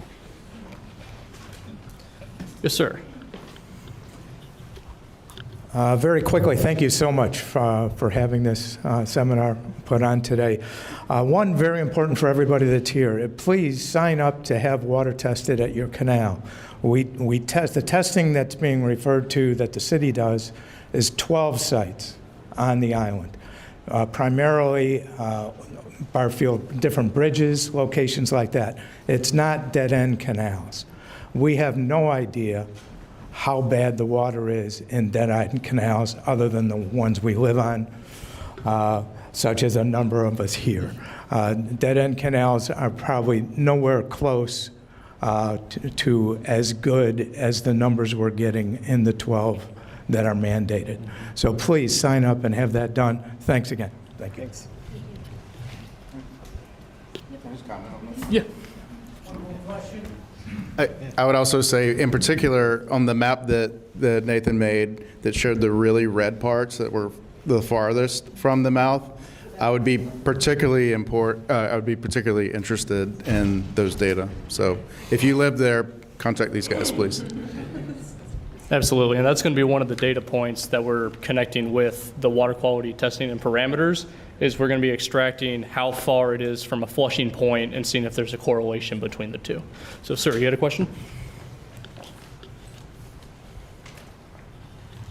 Real good fodder for discussion, guys. I'm sure a lot of people appreciate it. I want to go back to the beginning when he talked about ERD. We know it as the Harper Report. And fundamentally, when they said it was $189 million to hydraulically dredge everything, take care of the muck, it got put on a shelf.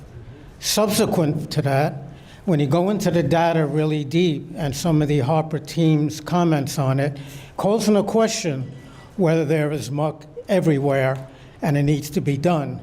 And surgical surging may be something that you can do cost effectively.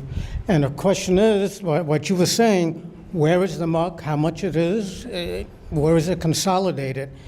And it's one of the things we've been knocking our heads to get tested, and it came to a head during the muck dredging proposal by C-HAWQ.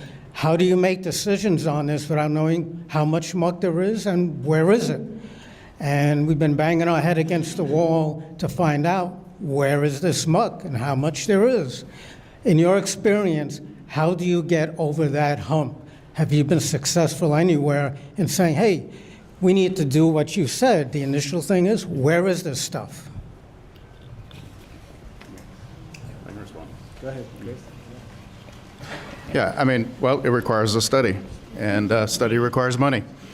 And it requires, this could be a pretty straightforward master's thesis type study, I think it'd be pretty straightforward to go in, measure water quality, measure muck, measure the parameters, and that can be done in a spatially balanced way around the island that takes into consideration the particularly, the areas that are farthest from the mouth, across a gradient all the way to those that are closest to the mouth. And I think we can find some generalities that might emerge from that, almost to the point where we could, predict, okay, if we have these series of, parameters, distance from mouth, et cetera, the geometry of the canals, these things, we put these into statistical models in order to get some kind of explanatory capability and predictive capability. So it can be done, yes. And we have addressed maybe not this specific problem, but we have addressed other types of problems in that manner. So it can be done. All right, and we have time for one more quick question. Yes, we'll answer yours later. Okay. I'll just add one more comment to build on Dr. Stallings' answer to that question. That's something that our organization is being asked of almost every local government that we work with around the state, is how do we go from here? And it takes a comprehensive approach, but it also takes the willingness to explore ideas and to know that there is no silver bullet, as we mentioned multiple times today. It takes a lot of different solutions to solve problems this big that everybody is trying to figure out. And so as we think about what we're hearing today and what the scientists are sharing with their experience, is that you may not leave really with too many answers today, but you've left with a lot more to consider of what you can hope to see that happens for the island. So I'll let you answer one of our final questions before I wrap up. You've all done a nice presentation and given some good possible solutions to cleaning up the canals and dealing with the potable water that needs to be treated more. But we as citizens, as the guy from University of Florida mentioned, we can do our part. We can go back and each of us look at our landscapes. Are we fertilizing within 10 feet of the water? We could use native plants along there instead. They don't need fertilizer. Are we fertilizing our swales? We can use native ground covers in with the grass, and we don't have to fertilize. That eliminates nitrogen going in our water. We can all do our part. So from the University of Florida guy, mention that again. That's so important. I've lived here 47 years. I've seen the change. We were 4,000 people when I came. We're 20,000 now, with all these yards with lots of grass and lots of nitrogen. So do our part. Alter your yards. Get them so that they are landscaped, so you're not being part of the problem. Is there a question? And the question is, when you present this in various places, please emphasize that stronger about what individuals can do for their environment. And can I just comment on that? It's really well put. And the thing is, I think a really good way to present it to folks is one person doing it doesn't usually make systemic change. But you have 1,000 households that do it. You can positively change the watershed. You can impact the entire region. So that's really, really well put. Thank you. Okay, so we've come up on time because it's been a wonderful afternoon. Yes, we're gonna have to wrap up. So just so we stay respectful of everybody's time. I have more questions after you Yep. come up. Yes. So exactly. So a few housekeepings. I'm not going to make the panelists move, but we have a few ways that you can continue your learning, hosted by the Coastal Habitat and Water Quality Initiative. So we have a series of 3 additional science canal workshops that we're going to be hosting on Wednesday evenings for the next 3 weeks. We also have free water quality tested and mentioned multiple times. And you also can donate to our organization to help further fund our scientists completing our research and the graduate students who we're going to put on projects that we help local communities envision. Now, before you leave, there was a survey on your chair. Please fill it out. It helps us learn how this event went. And we also want to thank you all, our venue, all of our experts and scientists, and the C-HAWQ team for coming and presenting, and hopefully we all having learned something new. Now, I know that there's still a lot of questions. You have the option to please write them down and share them with the C-HAWQ team. We'll work with our professors and our scientists to get back to you. We are going to wrap up the event because the library's going to kick us out, and they're going to be upset, and we like them. So thank you all so much, and thanks again. So take care, have a good evening. Take some snacks.